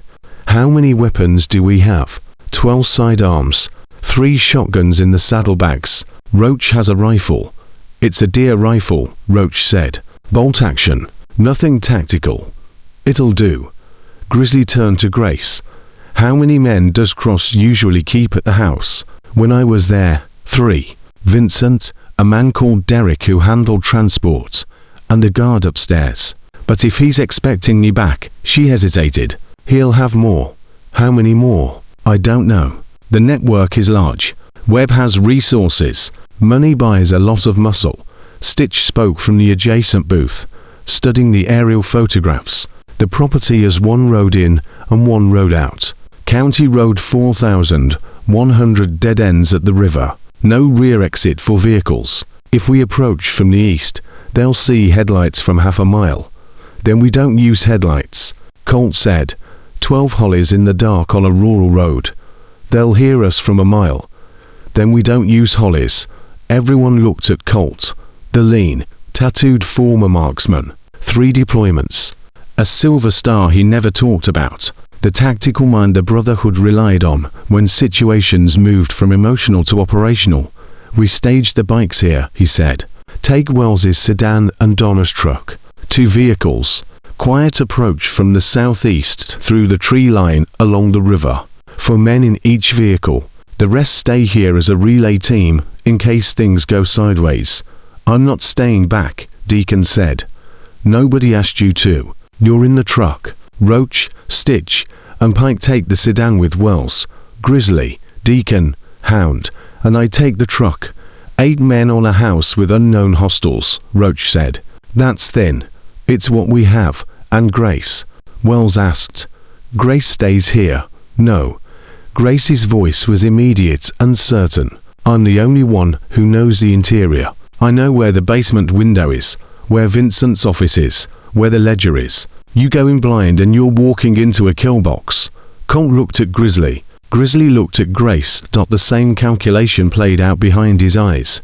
Instinct to protect, warring with tactical reality. She rides in the truck, Grizzly said.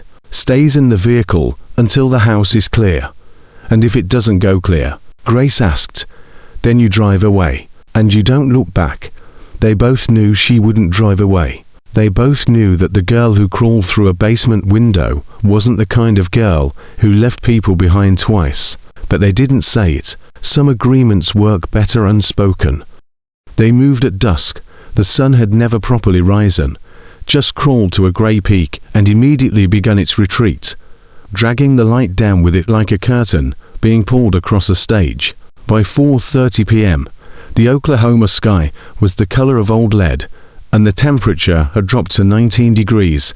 Wells drove the sedan. Roach rode shotgun with the deer rifle across his knees. Stitch and Pike sat in the back. Pike, a barrel-built former Marine with a cauliflower ear, had already disassembled and reassembled his pistol twice in the dark.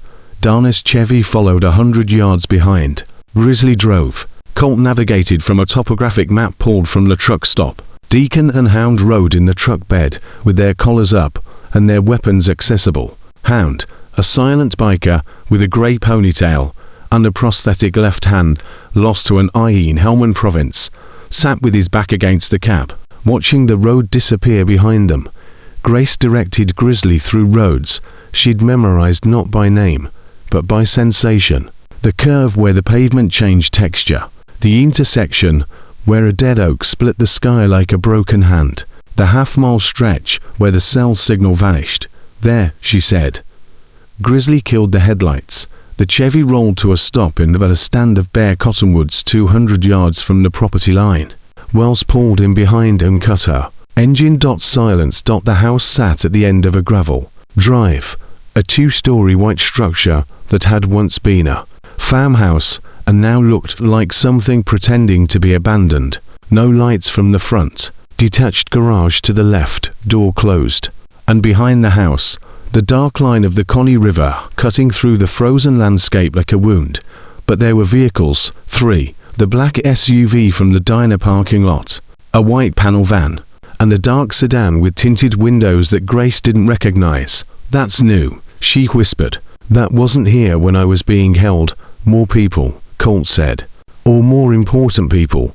Wells studied the house through binoculars. Her breath came in white bursts.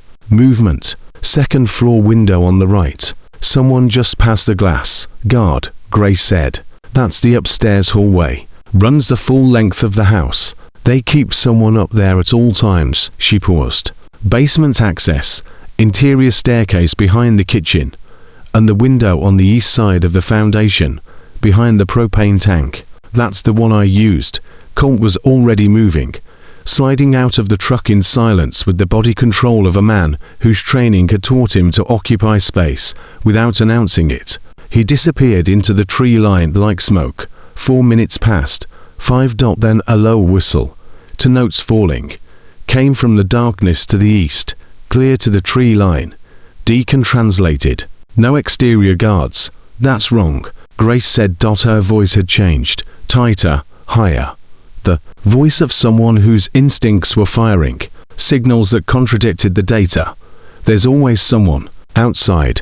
Always. Vincent is paranoid about. Perimeter. Grizzly looked at her. Maybe he pulled them inside. Or maybe he knows we're coming. The words sat in the cold air like a held breath. Wells lowered the binoculars. She could be right. If Cross reported back to Webb after the diner, Webb had 12 hours to prepare a response. That unrecognized sedan could be Webb's people. She paused. Or it could be a beer. They sometimes arrive early, before auctions, to preview. The word preview landed like something filthy. Grizzly looked at the house, at the 3 vehicles, at the dark windows and the absence of exterior guards and the suspicious stillness of a place that should have been more defended. "We go in," he said. "If there are girls in that basement, we go in.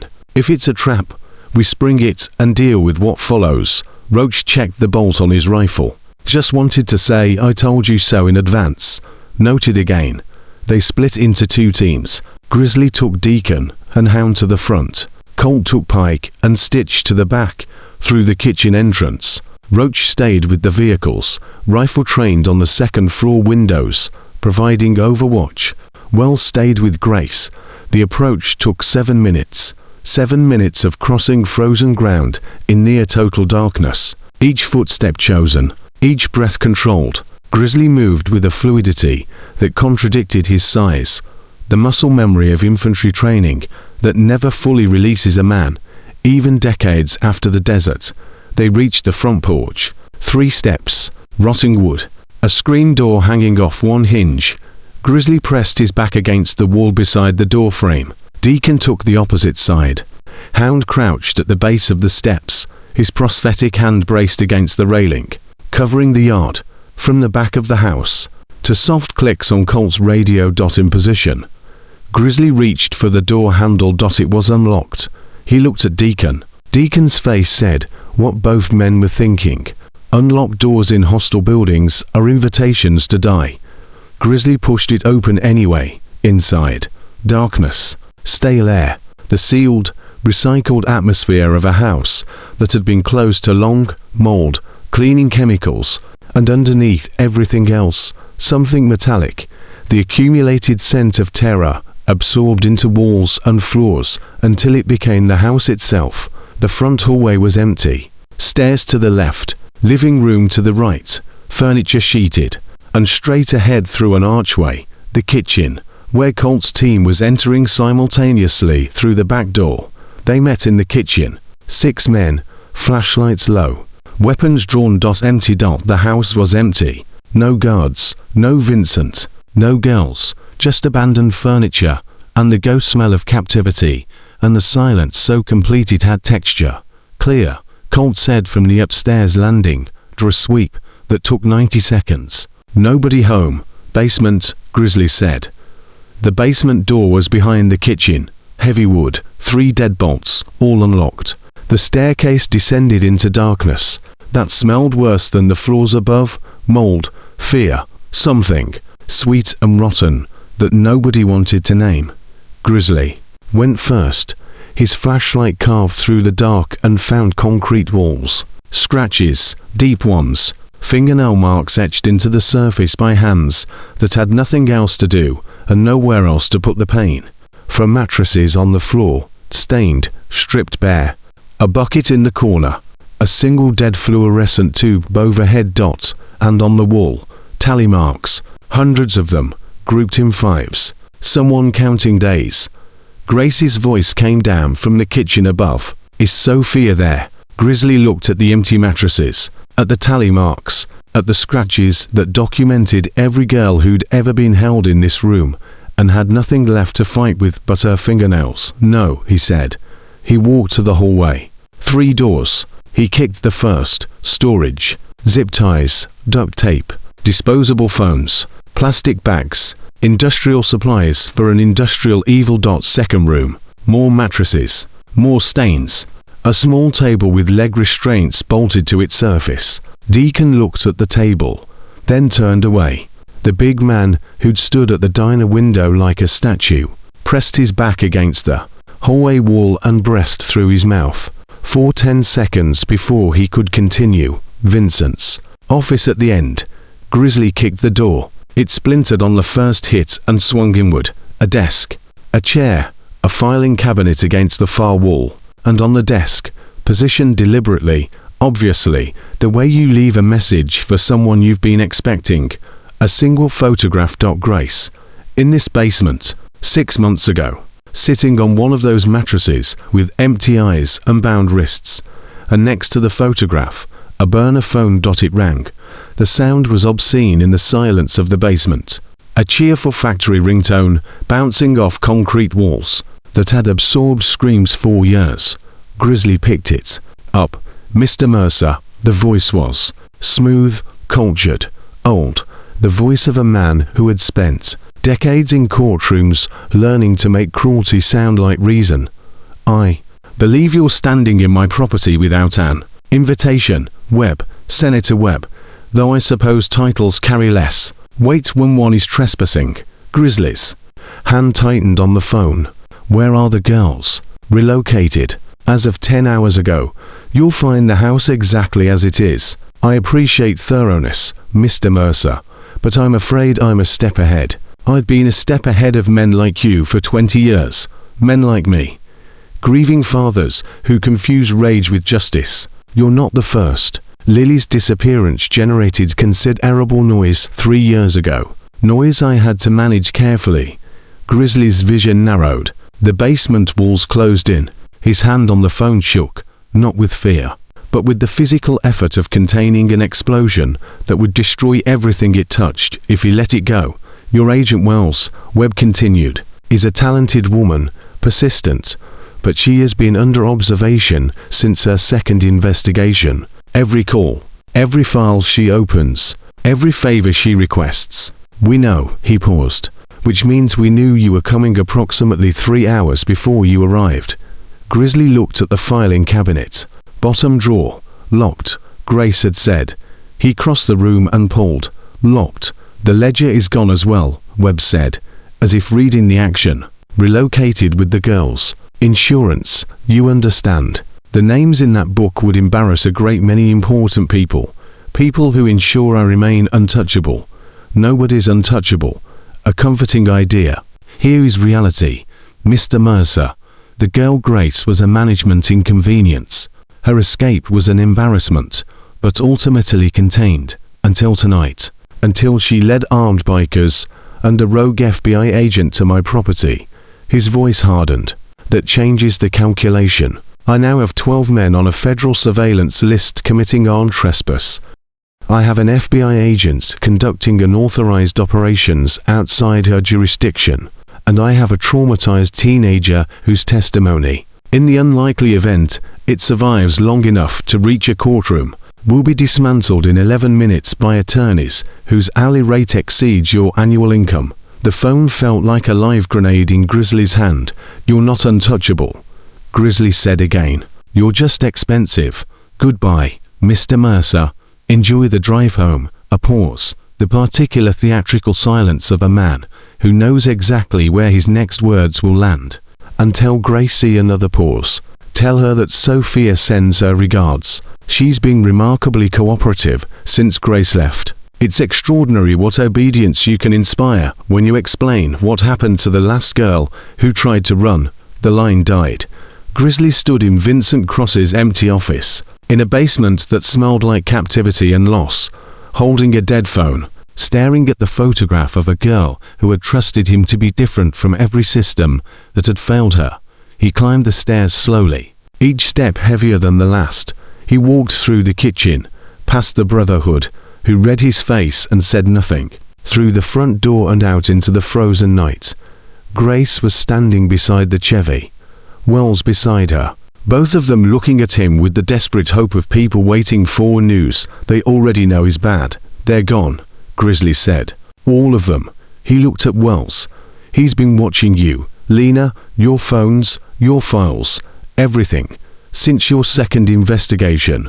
Wells took a step back. Her hand moved to her phone, the phone she'd been using all day, to coordinate Emily's protection, to call in favors, to reach contacts inside and outside the bureau.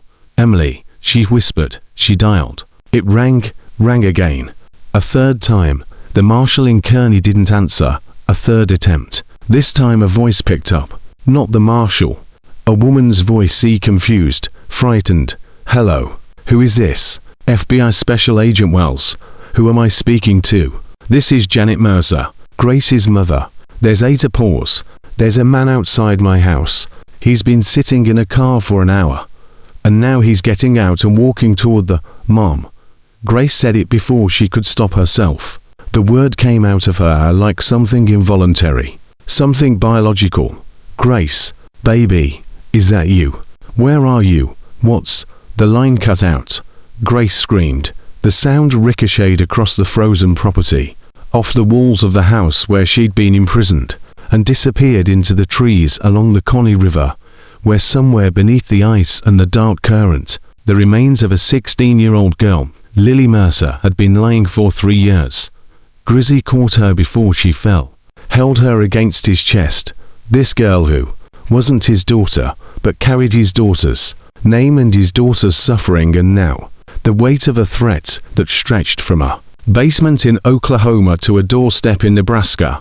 "We're going," Grizzly said. His voice was different now, purged of grief, filled instead with something colder, more precise. The voice of a man who had passed through the worst information of his life and emerged on the other side, rebuilt around a single purpose. "Colt, how far to Kearney?" "7 hours if we push it." "Push it." He looked at Wells. Wells looked at her phone, at the screen that had become a liability, at the career and the contacts and the institutional trust that had just been revealed as a trap she'd been walking through for 3 years without knowing it. "The auction," Wells said. "The girls. We still have 14 days. We have nothing," Grizzly said. "The house is clean. The ledger's gone. The girls are moved. Your bureau is compromised and your communications are monitored. We walked into a trap, and the trap was the whole system." He set Grace down gently. She steadied herself on her own, barely. "Then we build something new," Grace said. Everyone looked at her. "He's watching the FBI. He's watching the phones. He's watching the roads." Her voice was raw, but it wasn't broken. It was the voice of a girl who had survived a basement and a blizzard and a betrayal, and was learning, in real time, in front of 12 men and to women who had staked their safety on her story, that surviving wasn't enough anymore. "We don't go through the system," Grace said. "We go around it." Every girl in that network was invisible before they were taken. Nobody counted them. Nobody looked for them. That's why the machine works, because the raw material is invisible. She looked at Grizzly. "So we become invisible too." He studied her face. 18 years old, bruised, exhausted, standing in wet socks on frozen ground outside the house where she'd been held captive. The same house where his daughter had been killed, and in her eyes, something he recognized. Not from Lily, from himself. The moment when grief stops being a wound and starts being a weapon. "Okay," he said. "Tell me how." Grace looked north, toward Nebraska, toward Emily, toward a fight that had just grown from a diner rescue to something that would require every broken, dangerous, wounded person standing in this frozen yard to become something they'd never been before. "First," she said, "we save my sister. Then we find every girl Webb has ever taken. And then we burn his empire to the ground from the inside, where he can't see us coming." The Connie River moved beneath its skin of ice, carrying secrets south in the current. 12 Hollies waited at a truck stop 11 miles away, and somewhere in Washington, Senator Marcus Webb set down his phone, poured himself a glass of very old scotch, and smiled, because in 30 years of living in the space between law and power, no one had ever gotten close enough to give him a moment's genuine concern. He didn't know about Grace Mercer's eyes. He didn't know what happens when a girl who was taught to be invisible decides to be seen, and he didn't know that the man who had just held a dead phone in his daughter's tomb was no longer a grieving father. He was something worse. He was a father with nothing left to lose. They drove through the night like a convoy, fleeing something that hadn't finished chasing them yet. Wells's sedan led. Grizzly's borrowed Chevy followed. 7 hours of frozen highway between Oklahoma and Kearney, Nebraska. Every mile another tick on a countdown to something that couldn't be unmade. Grace sat with her forehead pressed to the cold window, her mother's last words looping through her skull on repeat. "Grace, baby, is that you?" Then nothing. A line that had gone dead at the worst possible moment, leaving behind every possibility from safety to catastrophe, with no way to determine which one was real. She tried calling back 14 times. 14 rings into silence. Grizzly drove with both hands on the wheel and his jaw locked. The things he'd learned in that basement, about Lily, about the river, about the particular way his daughter's life had ended in a place he could have found 3 years ago if anyone in the system had cared enough to look. Those things lived inside him now, like shrapnel, too deep to remove, too sharp to forget. Colt and Deacon rode in the truck bed, wrapped against the cold, weapons shielded from the freezing air. Behind them, at the truck stop outside Ponca City, the remaining Brotherhood members waited with the Hollies. Roach, coordinating logistics on a prepaid phone Stitch had bought with cash, because every device Wells had touched was now considered compromised. New phones, new routes, new rules. Grace had laid them out at the truck stop with the mechanical precision of someone who'd learned operational security from the people who'd imprisoned her. No personal devices, no credit cards, no calls longer than 40 seconds, no contact with anyone who had ever appeared in a bureau file. "We're ghosts," she'd said. "Starting now." Roach had looked at Grizzly when she said it. The look said, "This 18-year-old girl is running our operation now." Grizzly's look back said, "Yes, she is." They crossed into Kansas at 14A. The landscape flattened into an infinity of dark fields and distant grain elevators standing against the sky, sentinels guarding nothing. Wells drove 5 miles over the speed limit, fast enough to make time, slow enough to stay beneath the threshold of the highway patrol attention that would put their names in a database Webb could access. Grace's prepaid phone buzzed at 3:47 a.m., unknown number. She answered on the second ring.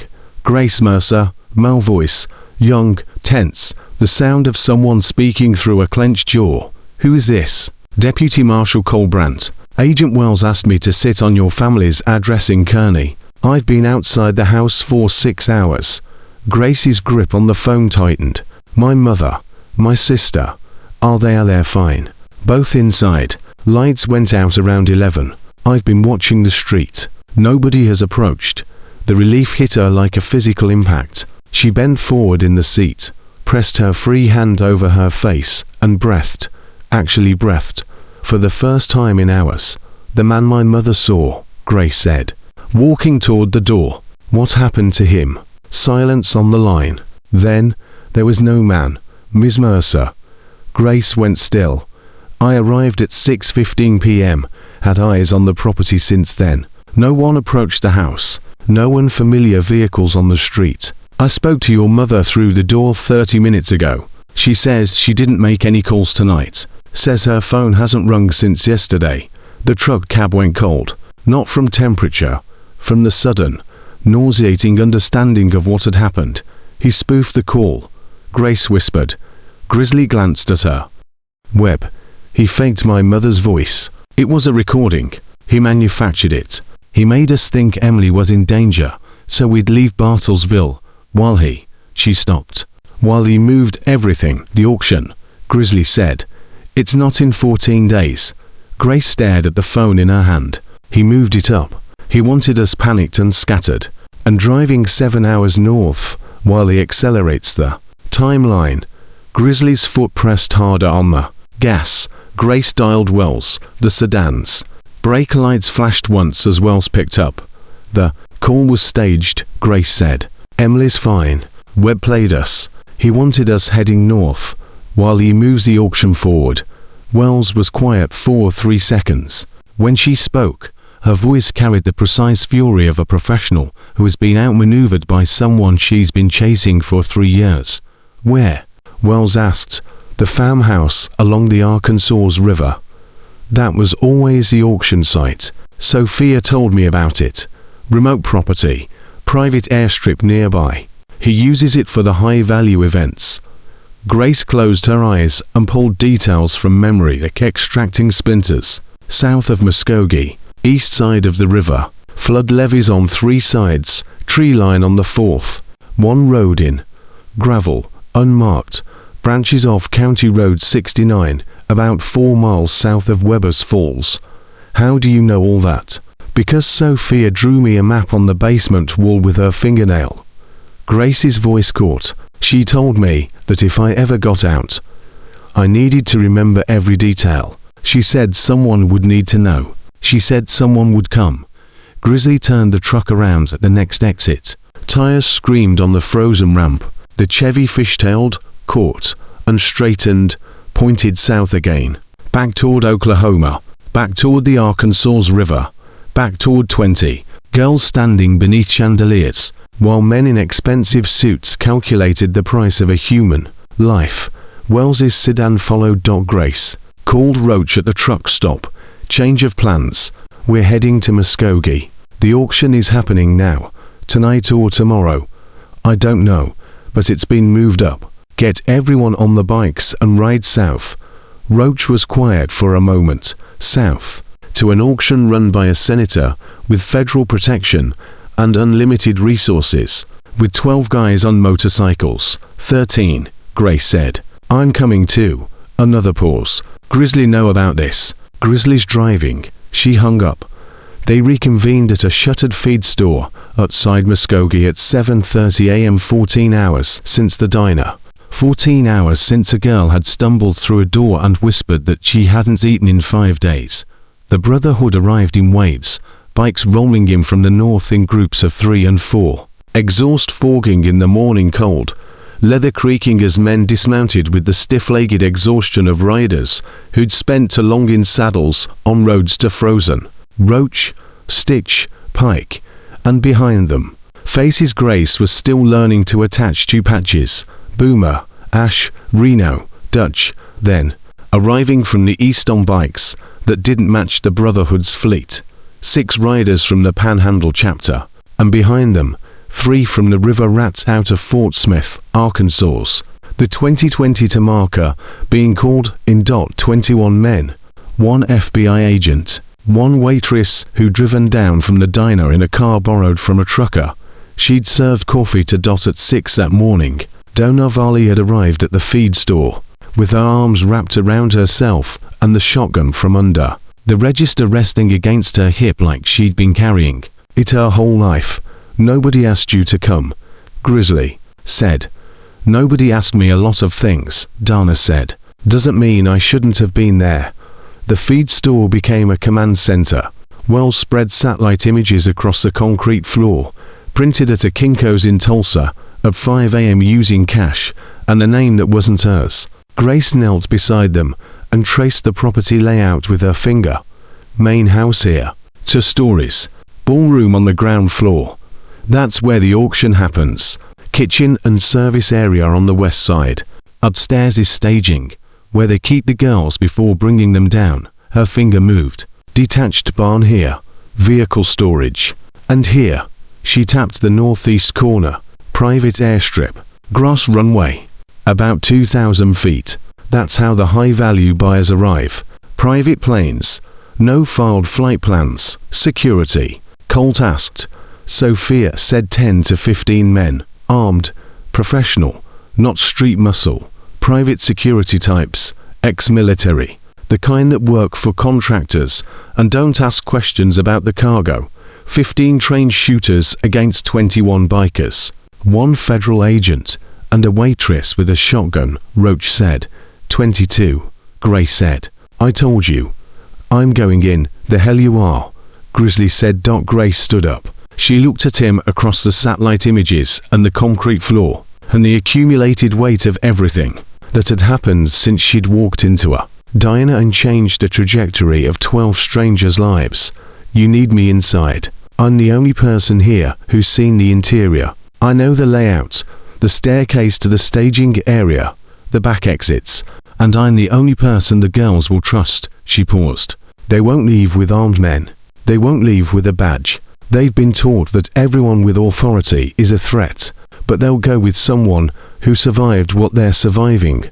Grizzly looked at her, 18 years old, standing in a feed store in rural Oklahoma, arguing her way into a raid on a trafficking auction with the tactical clarity of a combat planner and the moral certainty of someone who had already paid the highest price the universe could charge. He thought about Lily, the photograph, the arms spread open to the wind. "You stay with Wells," he said. "Command vehicle. You go inside only when we give the all clear." Grace didn't argue. She'd won enough. She nodded once and knelt back down beside the satellite images. They had 11 hours. Colt took operational command. Grizzly deferred without being asked, because Grizzly was a leader of men, but Colt was a tactician of wars, and the difference between those two things was measured in the bodies that did or didn't come home. 3 teams. Team 1. Grizzly, Deacon, Hound, and 4 Panhandle riders. Front entrance. Hard breach. Their job was noise. The kind of overwhelming, disorienting force that makes train security hesitate for the 3 seconds that determine who lives and who doesn't. Team 2.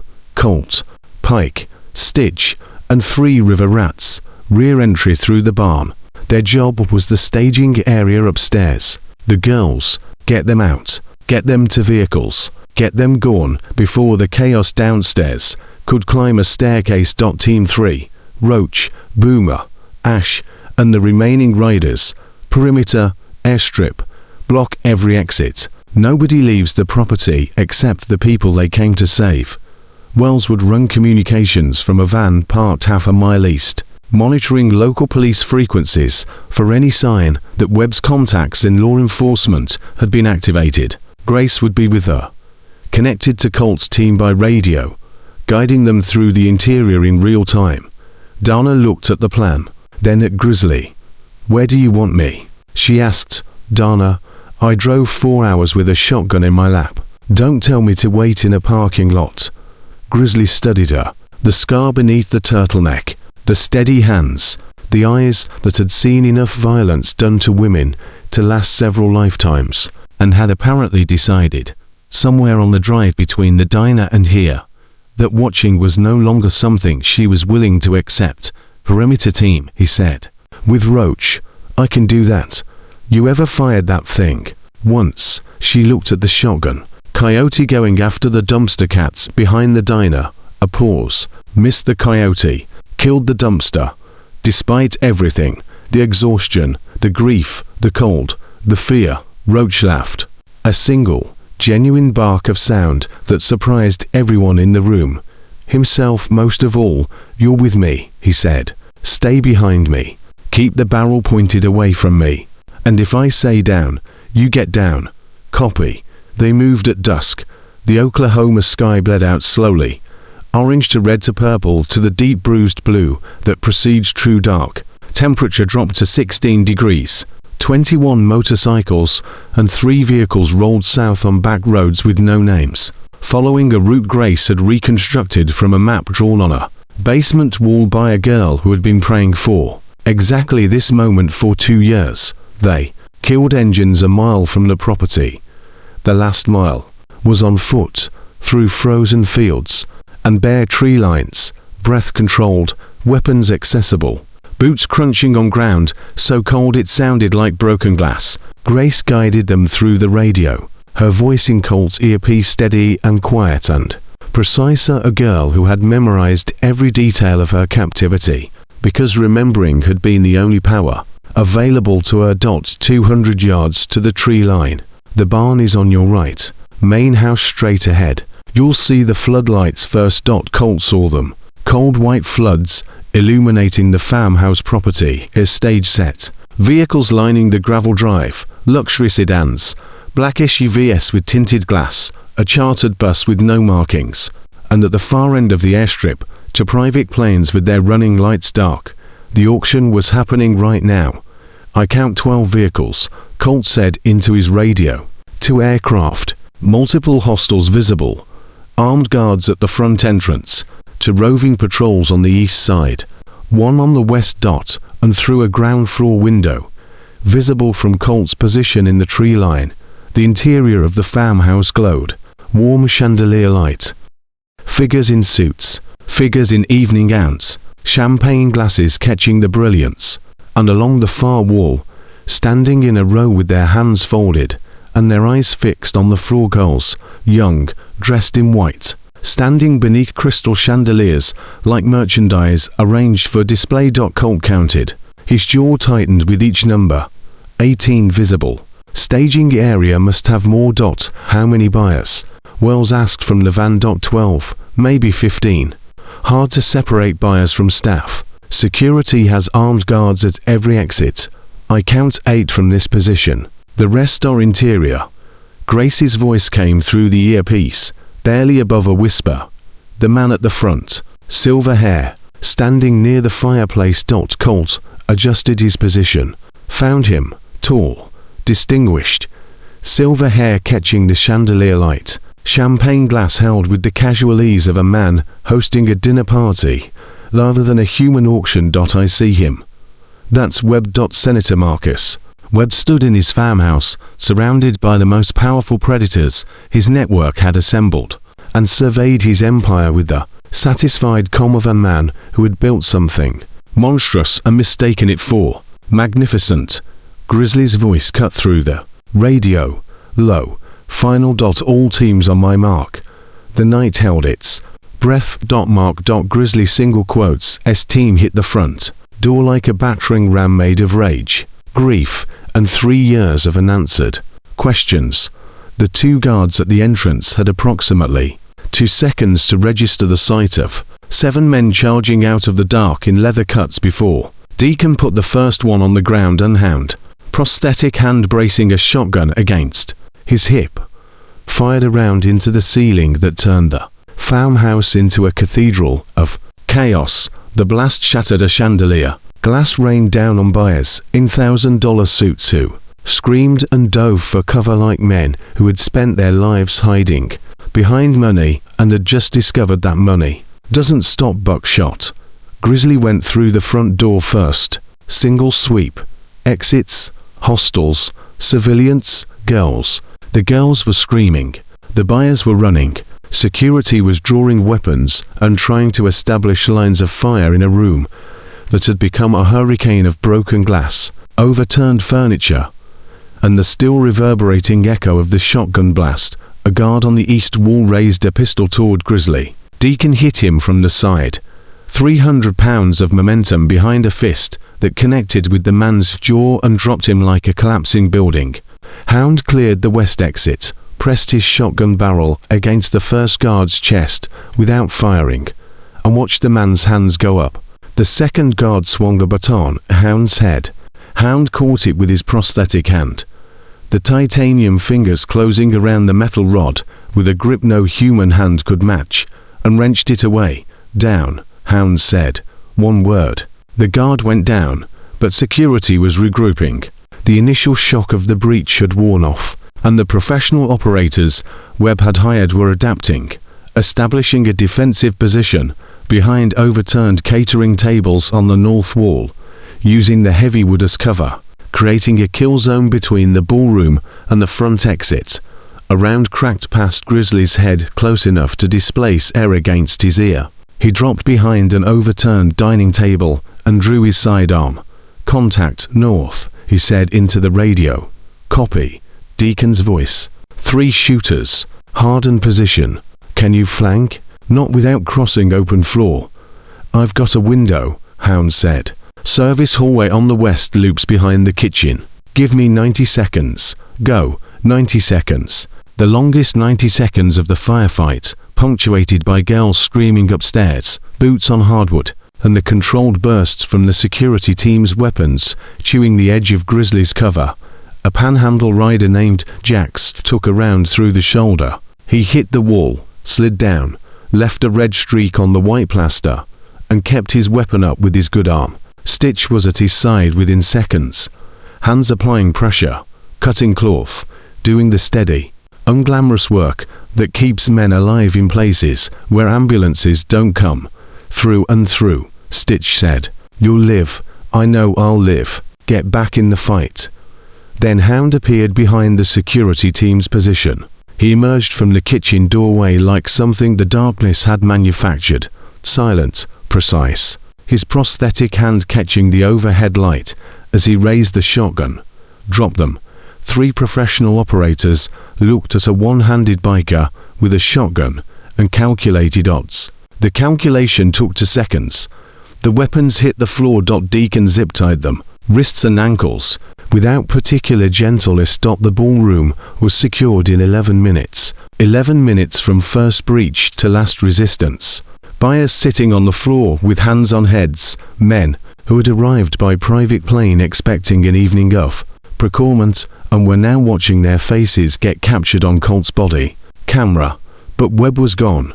Grizzly searched the ballroom, the kitchen, the study, every room on the ground floor. He grabbed the nearest security guard by the front of his tactical vest. Webb, where? The guard's eyes moved upward, toward the second floor, toward the staging area, where Grace was already leading girls down the service stairs. Grizzly took the main staircase, 3 steps at a time.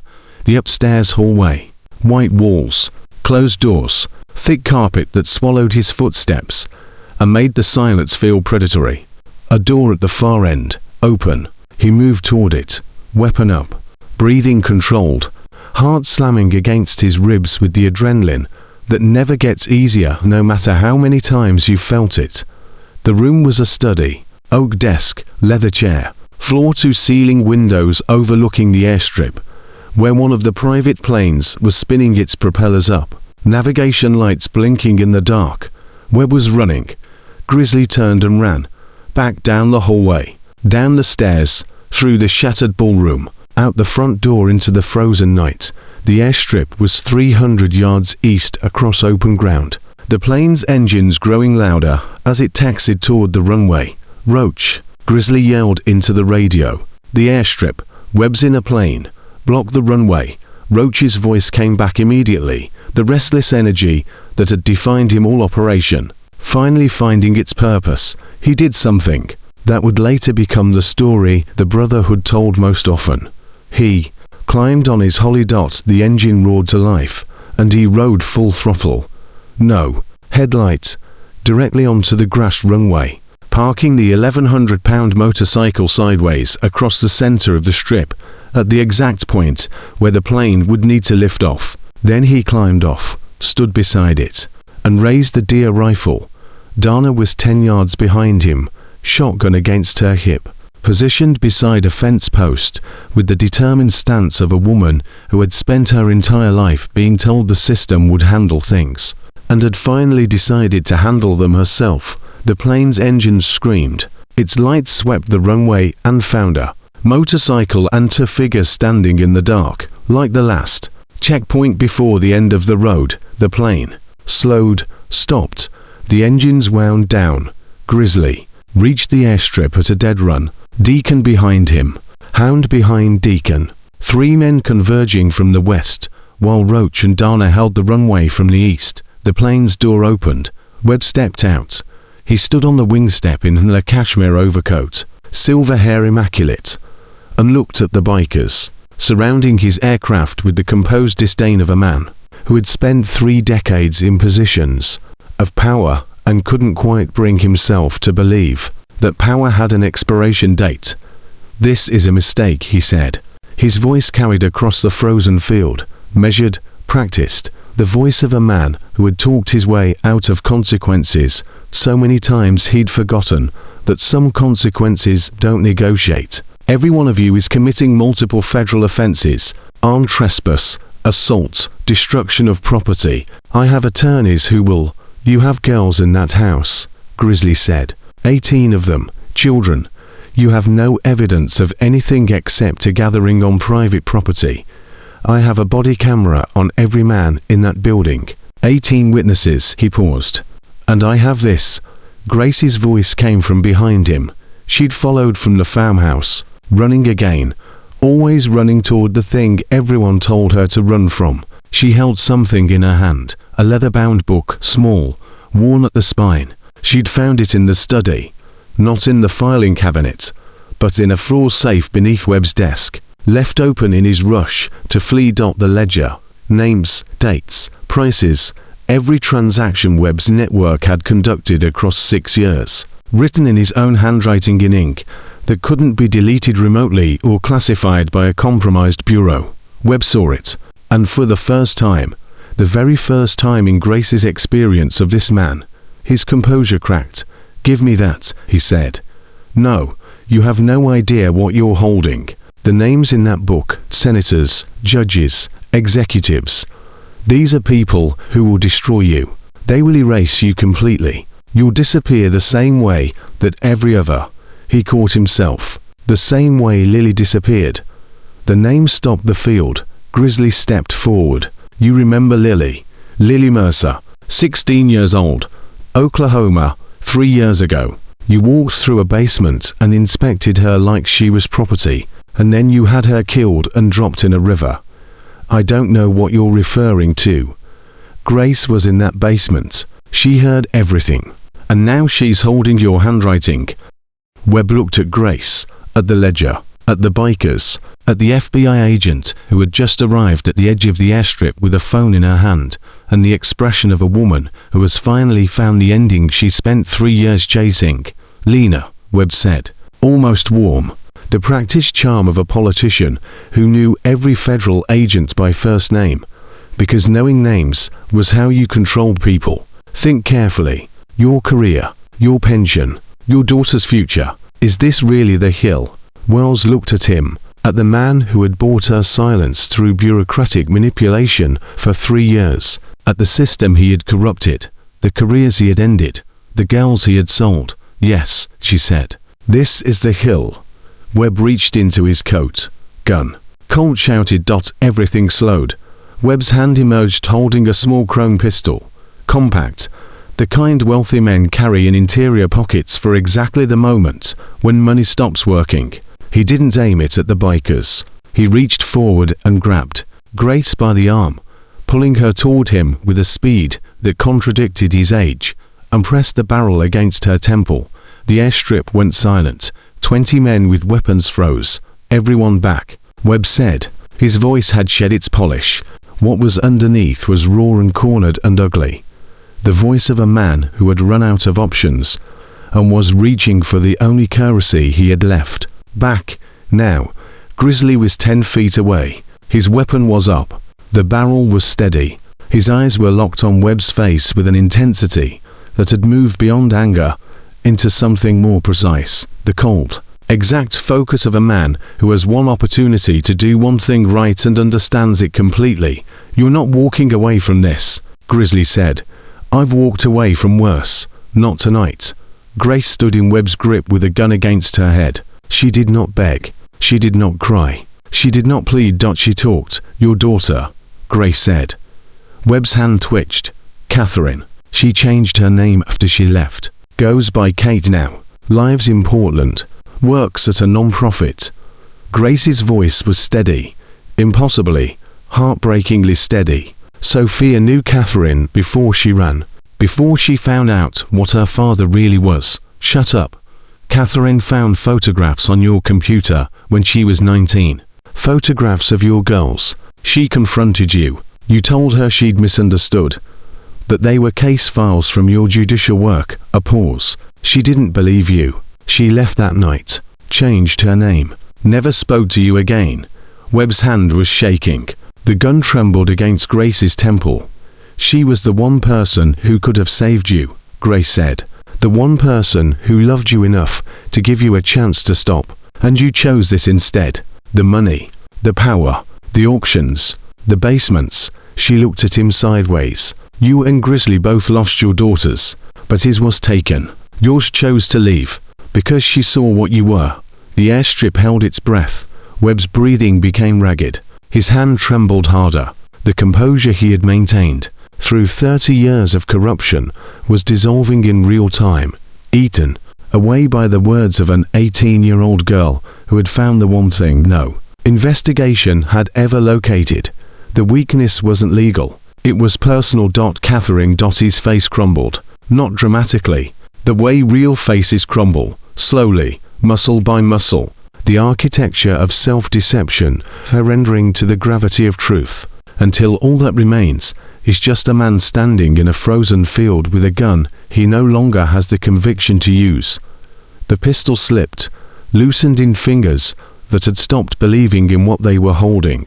The barrel drifted from Grace's temple to the empty air beside her head, still loaded, still dangerous, but no longer pressed against a person.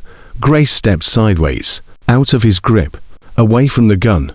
Webb stood alone on the wing step of a plane that wasn't going anywhere, holding a weapon pointed at nothing, and looked at the faces surrounding him, bikers, agents, survivors, a waitress with a shotgun, and understood with the sudden, devastating clarity of a man watching his own empire die, that there was nowhere left to go.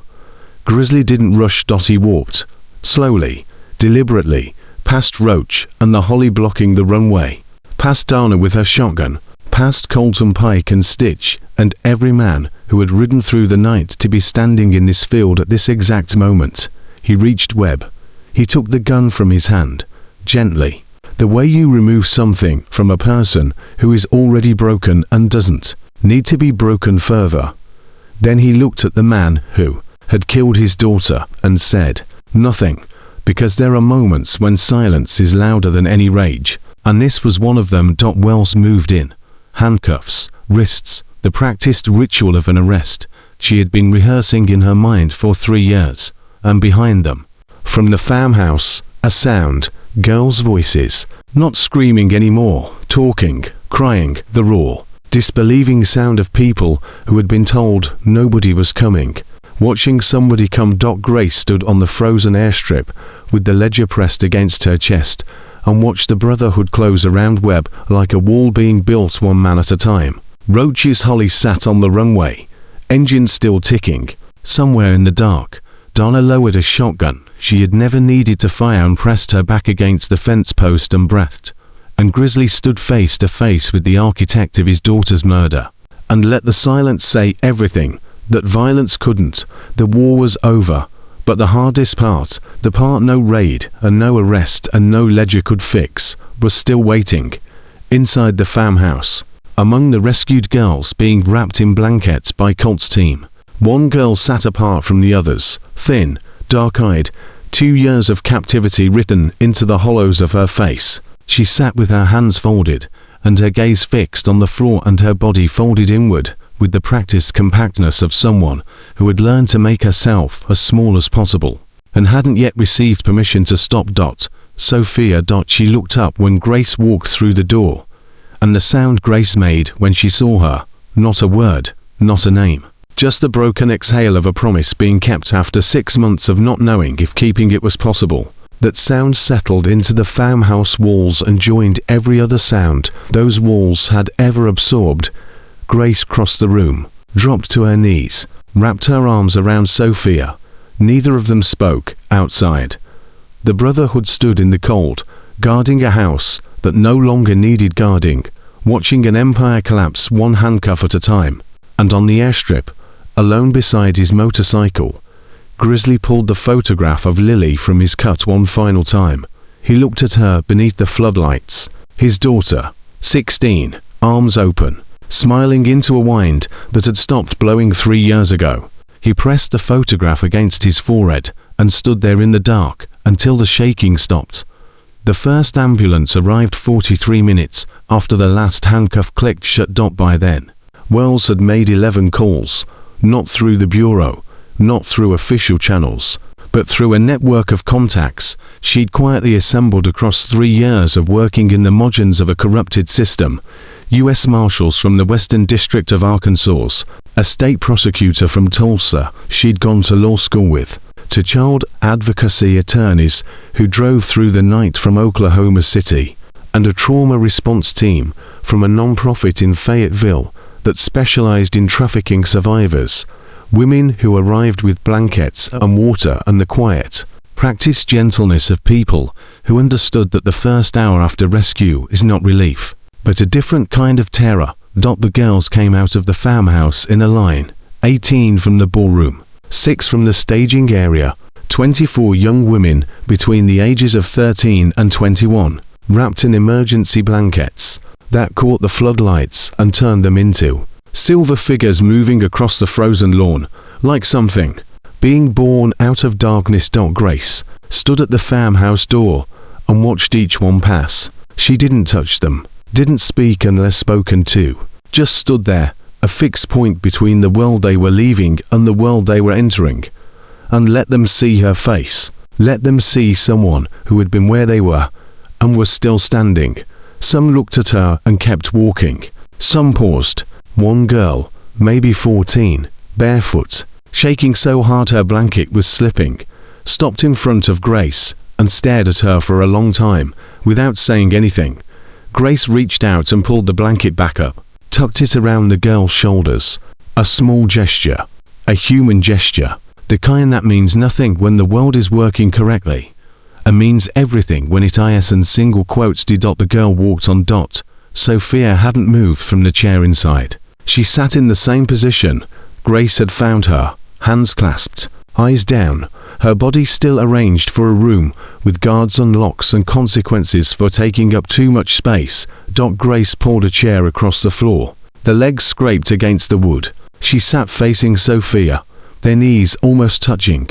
"Hey," Grace said. Sophia looked up. Her eyes were dry, not because she wasn't feeling anything, but because she had used up the physiological capacity for tears sometime in the first year, and what remained was a kind of emotional drought that would take months to break. "You came back," Sophia said. "I told you I would." "People say that." "Yeah, they do." Silence. The sound of vehicles outside. Radios. Voices giving coordinated orders. "Is it real?" Sophia asked. She gestured at the room. The open doors. The absence of guards. "Is this actually happening?" "It's real." "How do you know?" Grace looked at her. At the girl who had drawn a map on a basement wall with her fingernail, who had whispered escape routes in the dark, who had told Grace to run when the window was open and stayed behind, because someone had to stay behind, so someone else could go. "Because you're still here," Grace said, "and the doors are open, and nobody's going to close them." Sophia's chin trembled, just once. A single crack in the concrete she'd built around herself. "I can't feel my hands," she said. Grace took them, held them between her own, pressed warmth into fingers that had been cold for 2 years, not from temperature, but from the absence of any human contact that wasn't violent. They sat like that for a long time, outside. The machinery of justice was doing what it does when it finally decides to work. Buyers sat on the frozen ground with their hands zip-tied behind them, their expensive suits soaking up mud and frost, their faces captured on body cameras that Wells had already transmitted to 3 separate secure servers. Redundancy against the possibility that someone inside the system would try to make the footage disappear. Webb sat in the back of a marshal's vehicle.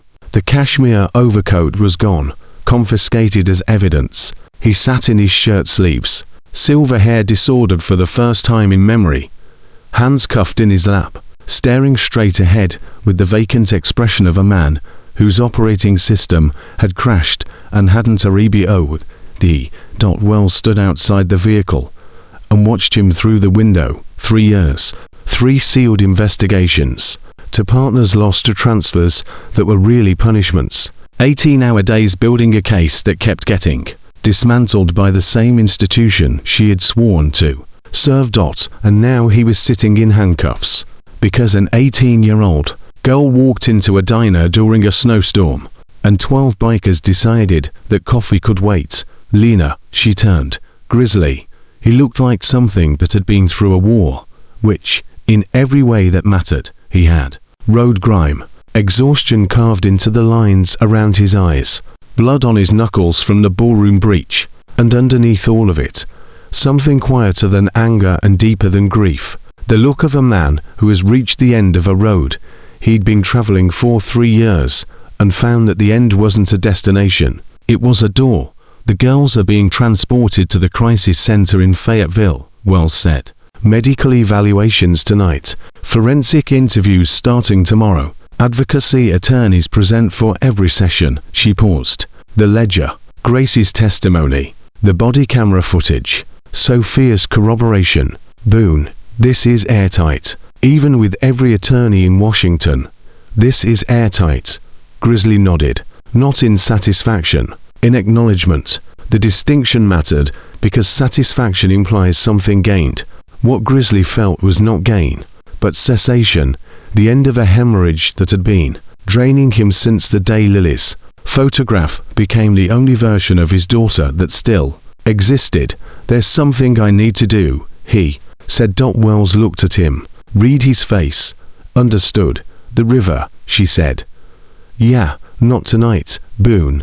Let the forensics team." "I'm not asking for permission, Lena." She held his gaze for a moment. Then she nodded, the way she'd been nodding all night. Not in agreement, but in recognition that some things a man has to do regardless of whether anyone agrees.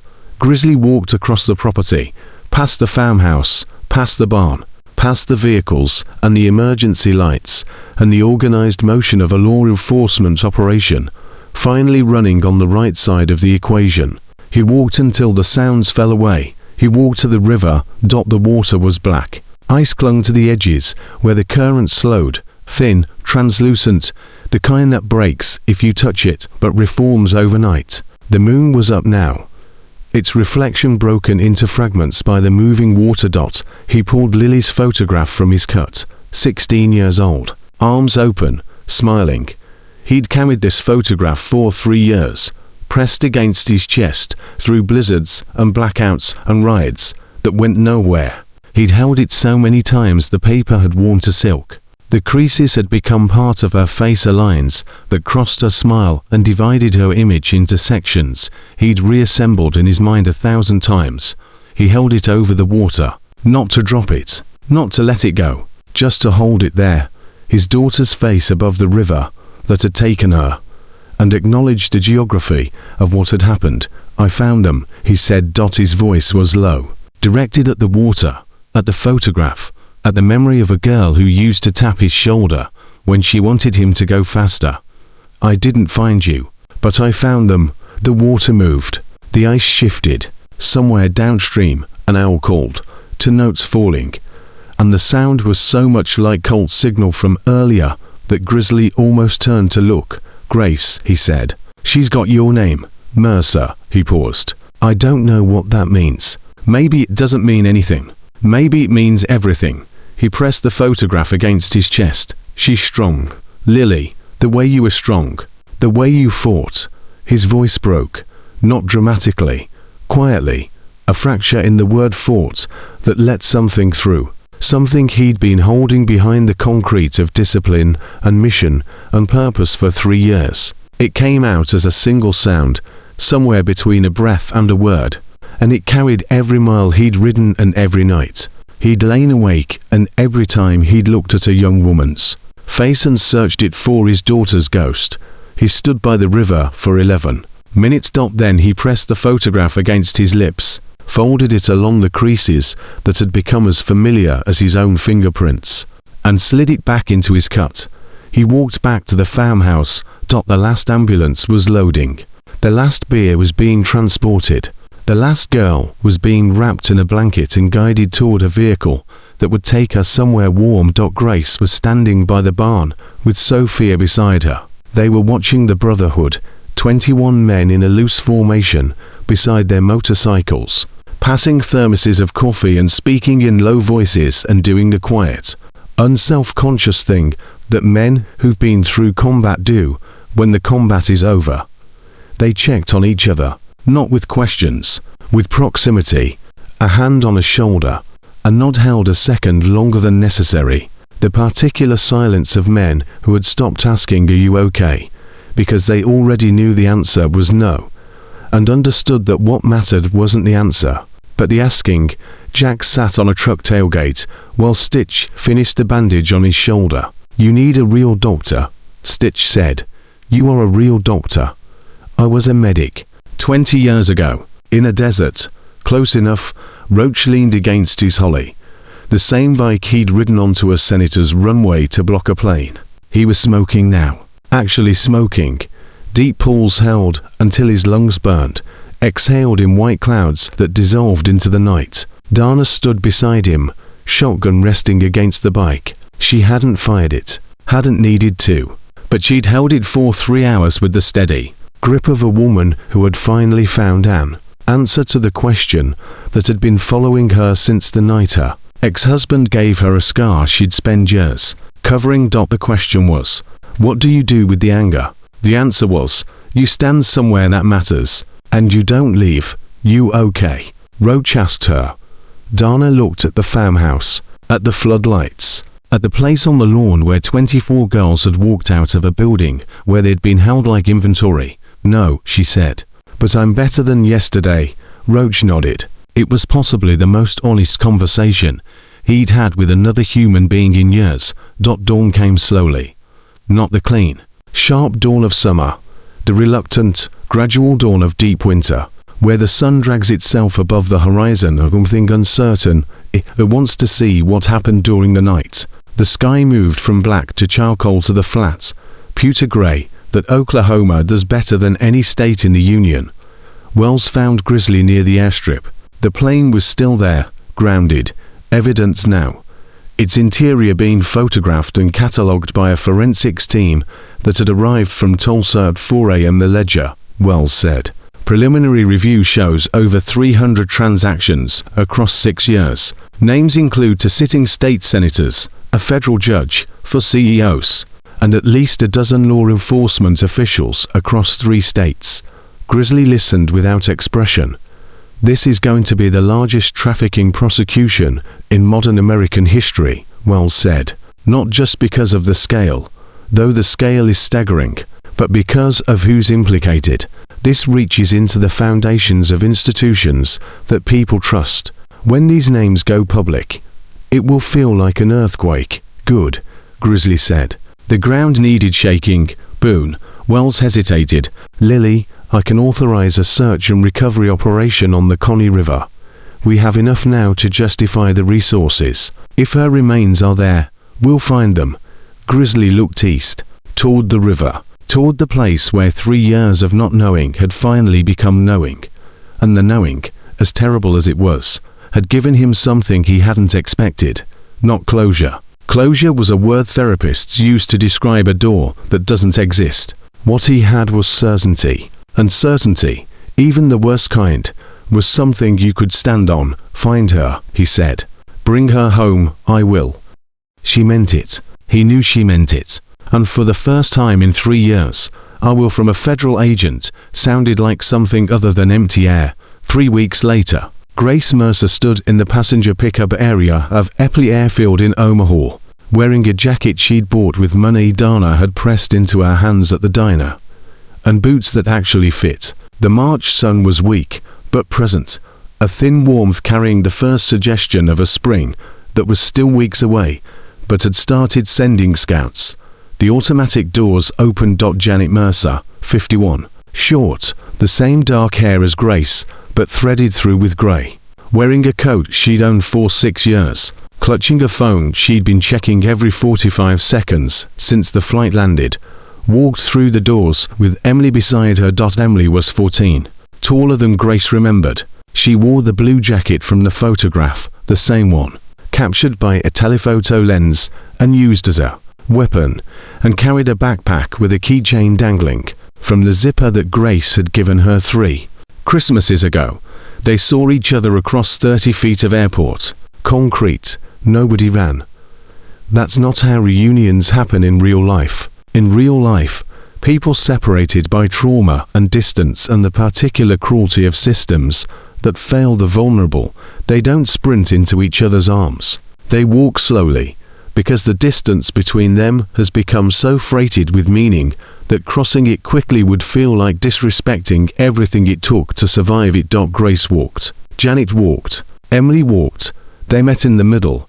Janet's hands went to Grace's face, both of them, holding her daughter's cheeks, looking at her, really looking, the way a mother looks when she's trying to reconcile a child she remembers with the person standing in front of her. Mom, Grace said. Baby. Emily stood slightly apart, 14 years old and uncertain of her place in a reunion that existed because of a nightmare she'd been shielded from. She knew pieces, not all of it, not the basement and the ledger and the river, just enough to understand that her sister had been somewhere terrible and was back, and that the distance between somewhere terrible and back was wider than anything she'd been taught to navigate. Grace reached for her, pulled her in, held both of them, her mother and her sister, on the concrete. outside an airport in Nebraska, while strangers walked past and flights landed, and the world continued its ordinary business. Around 3 women for whom ordinary had been suspended so long that the return of it felt like its own kind of miracle. They stood there for a long time. Nobody counted the minutes. The months that followed moved the way healing moves, not in a straight line, but in circles that gradually widen, each pass covering new ground while revisiting old wounds that haven't finished closing. Grace enrolled at a community college in Lincoln. Introduction to Psychology, Criminal Justice 101, English Composition. She sat in classrooms with 18-year-olds who worried about finals and dating, and she took notes in handwriting that was meticulous and controlled, because she'd learned in a basement that the details you record are the only ones that survive. She saw a therapist twice a week, a woman named Dr. Ria Okamoto, who specialized in trafficking survivors, and who during their first session said something Grace would carry for years. You don't have to be grateful for surviving. Surviving isn't a gift, it's work, and you've been working harder than anyone should have to. Grace didn't cry during that first session, or the second, or the third. She cried during the 7th, a Tuesday afternoon, in April, when Dr. Okamoto asked her to describe the sound of the basement door closing, and the crying lasted 45 minutes and left her feeling like something had been drained from her.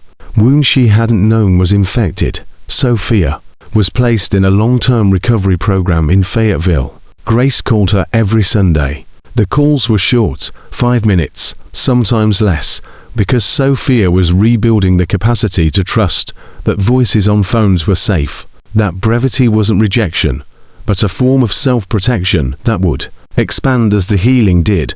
Wells's investigation detonated like something dropped into the center of the American political establishment.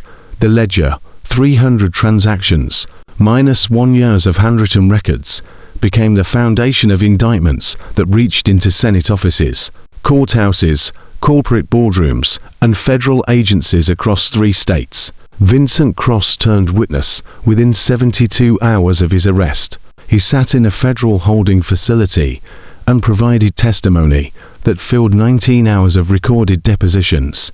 Names, dates, locations, methods, the mechanics of a trafficking network that had operated inside the margins of legitimate institutions for over a decade. Hidden not by secrecy, but by complicity, Senator Marcus Webb was denied bail. His attorneys filed 12 motions in the first week. All 12 were denied by a judge who had no golf games with the defendant and no entries in the ledger.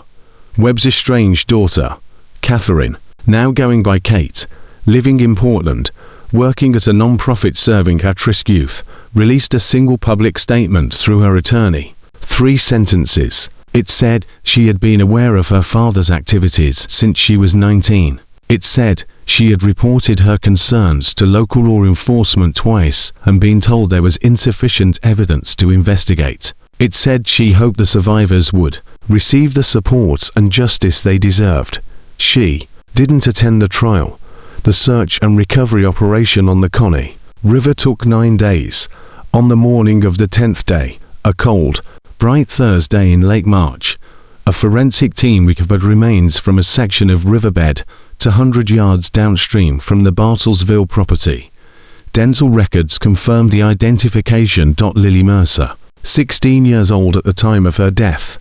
Grizzly received a call while standing alone in the garage of the Brotherhood's clubhouse in Stillwater. The room smelled like motor oil and cold metal. He listened to Wells's voice, delivering the words he had spent 3 years bracing to hear. Words that were simultaneously the worst thing he'd ever been told and the end of the worst thing he'd ever felt. He hung up, set the phone on the workbench, pressed both hands flat against the wooden surface, and stood there for a long time, head bowed, breathing. Then he picked up a wrench and went back to work on the engine he'd been rebuilding. Because there was nothing else to do. Because the dead are not served by the living's collapse. Because his hands needed something to hold that wasn't grief. They buried Lily on a hill outside Stillwater, overlooking the road she used to ride with her father when she was young. Enough to believe that the wind was something you could catch if you held your arms open wide enough. The Brotherhood stood in a semicircle around the grave, leather cuts over dress shirts, an awkward combination that somehow worked, because awkwardness is what happens when men who live in the margins try to honor the rituals of a world they've chosen to exist outside of. Grace came. She stood beside Grizzly and didn't speak and didn't need to. Her presence was the testimony, the living proof that Lily's suffering had not been the end of the story, but the beginning of a different one. Dana came. She brought flowers from the gas station outside Ponca City, because it was the nearest florist, and because Dana was the kind of woman who understood that the gesture matters more than the quality of the arrangement. After the burial, Grizzly stood on the hill and looked at the road below. Bikes were parked along the shoulder, chrome catching the afternoon light. Roach approached, stood beside him, didn't speak for a while. "I called my daughter," he said eventually. Grizzly looked at him. Her mother actually picked up. First time in 8 months. Said she saw something about the case on the news. Said maybe I wasn't as bad as she thought. He stopped, swallowed. "I'm seeing her Saturday. Custody visit. First one in a year." "Good," Grizzly said. "Yeah." Roach looked at the road. "Doesn't fix everything. No. Fixes enough for now. Though, yeah, it does." They stood on the hill and watched the wind move through the dead grass and said nothing else, because they had already said the thing that mattered. 6 months after the raid, on a Saturday evening in September, a fundraiser was held at Rusty's roadside diner. Donna had organized it with help from Clara, the crisis center coordinator from Fayetteville, and Agent Wells, who attended in civilian clothes and spent most of the evening standing in the corner with a ginger ale, watching the room with the cautious alertness of a woman who still didn't entirely trust large gatherings of people. The diner was full, tables pushed together, folding chairs borrowed from the VFW hall down the road, a banner across the back wall, hand-painted by Emily, who had driven down from Nebraska with Janet for the weekend, that read "Survivors," speaking crooked letters on butcher paper. Grace stood at the front of the room and looked at the faces looking back at her. Bikers in leather, social workers in practical clothes, survivors in whatever they felt comfortable wearing. Dana behind the counter, refilling coffee with the automatic efficiency of a woman who had found purpose in the same place she'd spent years feeling purposeless. Grace spoke for 22 minutes. She didn't use notes. She didn't tell her story in order, because order was a luxury that trauma doesn't afford. She talked about the sound of the basement door, the smell of the diner that first night, the weight of Grizzly's jacket on her shoulders, the feeling of holding Sophia's hands in the farmhouse, and knowing the hands were real, and the safety was real, and the open doors were real. She talked about Lily, not the details, which belonged to Grizzly, and to sealed court records, and to the river that had carried them. She talked about what it means to survive something that someone else didn't, about guilt, about the particular, consuming guilt of running through a window while someone stays behind, about learning, slowly, painfully, in a therapist's office on Tuesday afternoons, that guilt is not a debt you owe the dead, but a weight you carry for the living, and that carrying it doesn't have to mean carrying it alone. When she finished, the diner was quiet. Then Dana started clapping. One person, behind a counter, in a diner off Highway 77, where a girl had walked in from a snowstorm and changed everything. Others joined. Not a standing ovation, nothing performative, just the sustained, genuine applause of people who had heard something true and wanted the person who said it to know it mattered. Grace sat down. Grizzly was at the table beside her. He didn't say anything. He put his hand on the table, palm up and open, and Grace put her hand in his. And they sat like that while the room applauded, and the coffee steamed, and the neon sign outside buzzed its endless electric song against the Oklahoma night. Every year after that, they came back. The fundraiser became annual. The diner became a waypoint, a place that existed on the map of everyone who had been part of that night.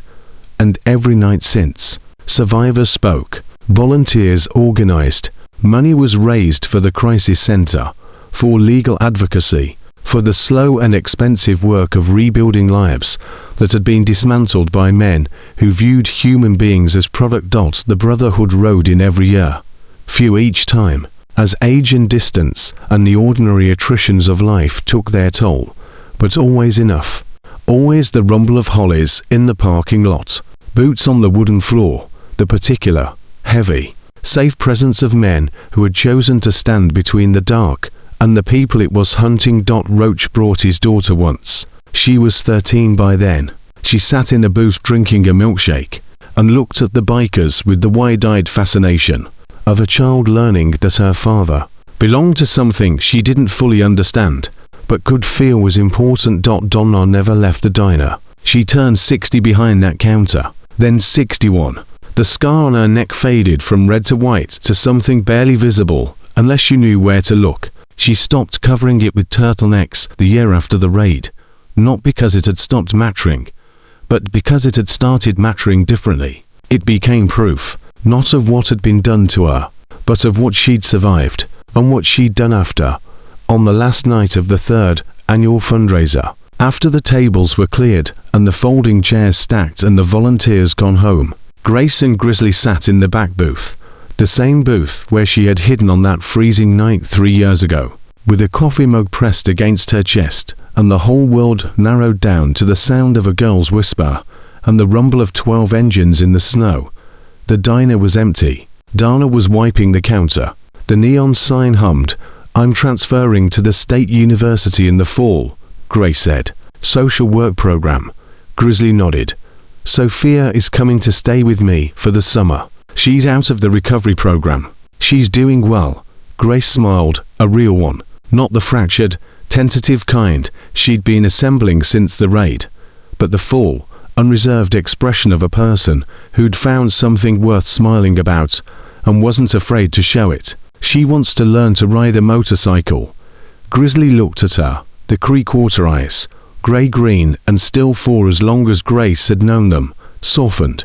"Not much, just enough. I might know someone who could teach her," he said. Grace reached into her jacket pocket and pulled something out. A photograph, not the one of Lily. That one was back in Grizzly's cut where it would stay until the leather wore through. A new photograph, taken at the fundraiser earlier that evening.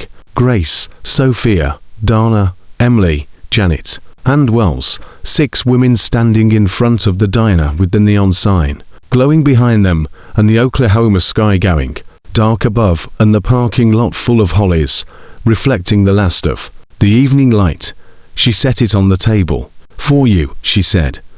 Grizzly picked it up, looked at the faces, at the diner, at the motorcycles in the background that belonged to men who had ridden through a blizzard because coffee could wait, but a girl in trouble couldn't. He slid it into his cut, opposite pocket from Lily's photograph. To pictures, 2 weights, balanced against each other on either side of his chest, like the opposing forces that had defined his life since the night everything changed. One photograph of what he'd lost, one photograph of what he'd found.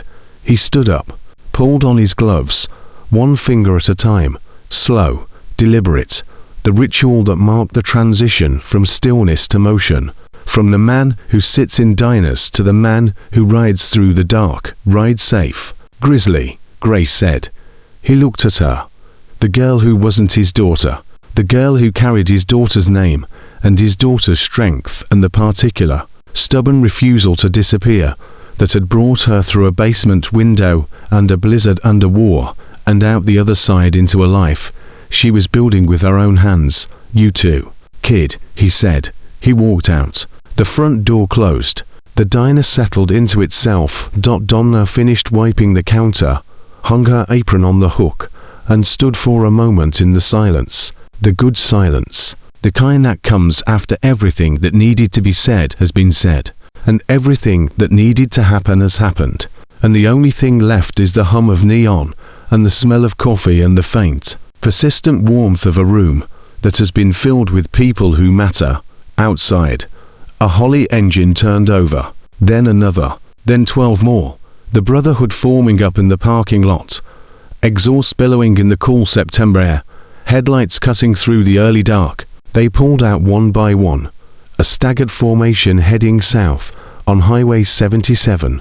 The sound of their engines grew, peaked, and then began to fade, rolling thunder diminishing with distance, until it was indistinguishable from the wind moving. Through the Oklahoma plains, Doc Grace sat in the back booth and listened until the last rumble disappeared. Then, she picked up her coffee, drank it, and set the mug down on a ring that overlapped a dozen others, a history of cups and conversations and late nights written in the surface of a table in a diner that had become, without anyone planning it, the most important place in the world. She looked at Donna. Donna looked back. More coffee. Donna asked. Yeah, Grace said. More coffee. The neon sign buzzed. The highway was empty, somewhere south. Riding through the Oklahoma night, with a photograph on each side of his chest and the sound of his own engine filling the darkness, Grizzly finally believed that the distance between loss and love was not as far as he'd thought. And somewhere in a rented apartment in Lincoln, Nebraska, a letter sat on a kitchen table, waiting for Grace to come home and open it. An acceptance letter to the State University's School of Social Work, addressed to Grace Mercer, the girl who walked out of a snowstorm and into a diner and whispered 5 words that changed everything. I haven't eaten in 5 days. 5 words. 1 diner. 12 engines in the snow. And a brotherhood that proved the simplest truth there is. Sometimes the most dangerous people in the room are the safest ones to stand behind.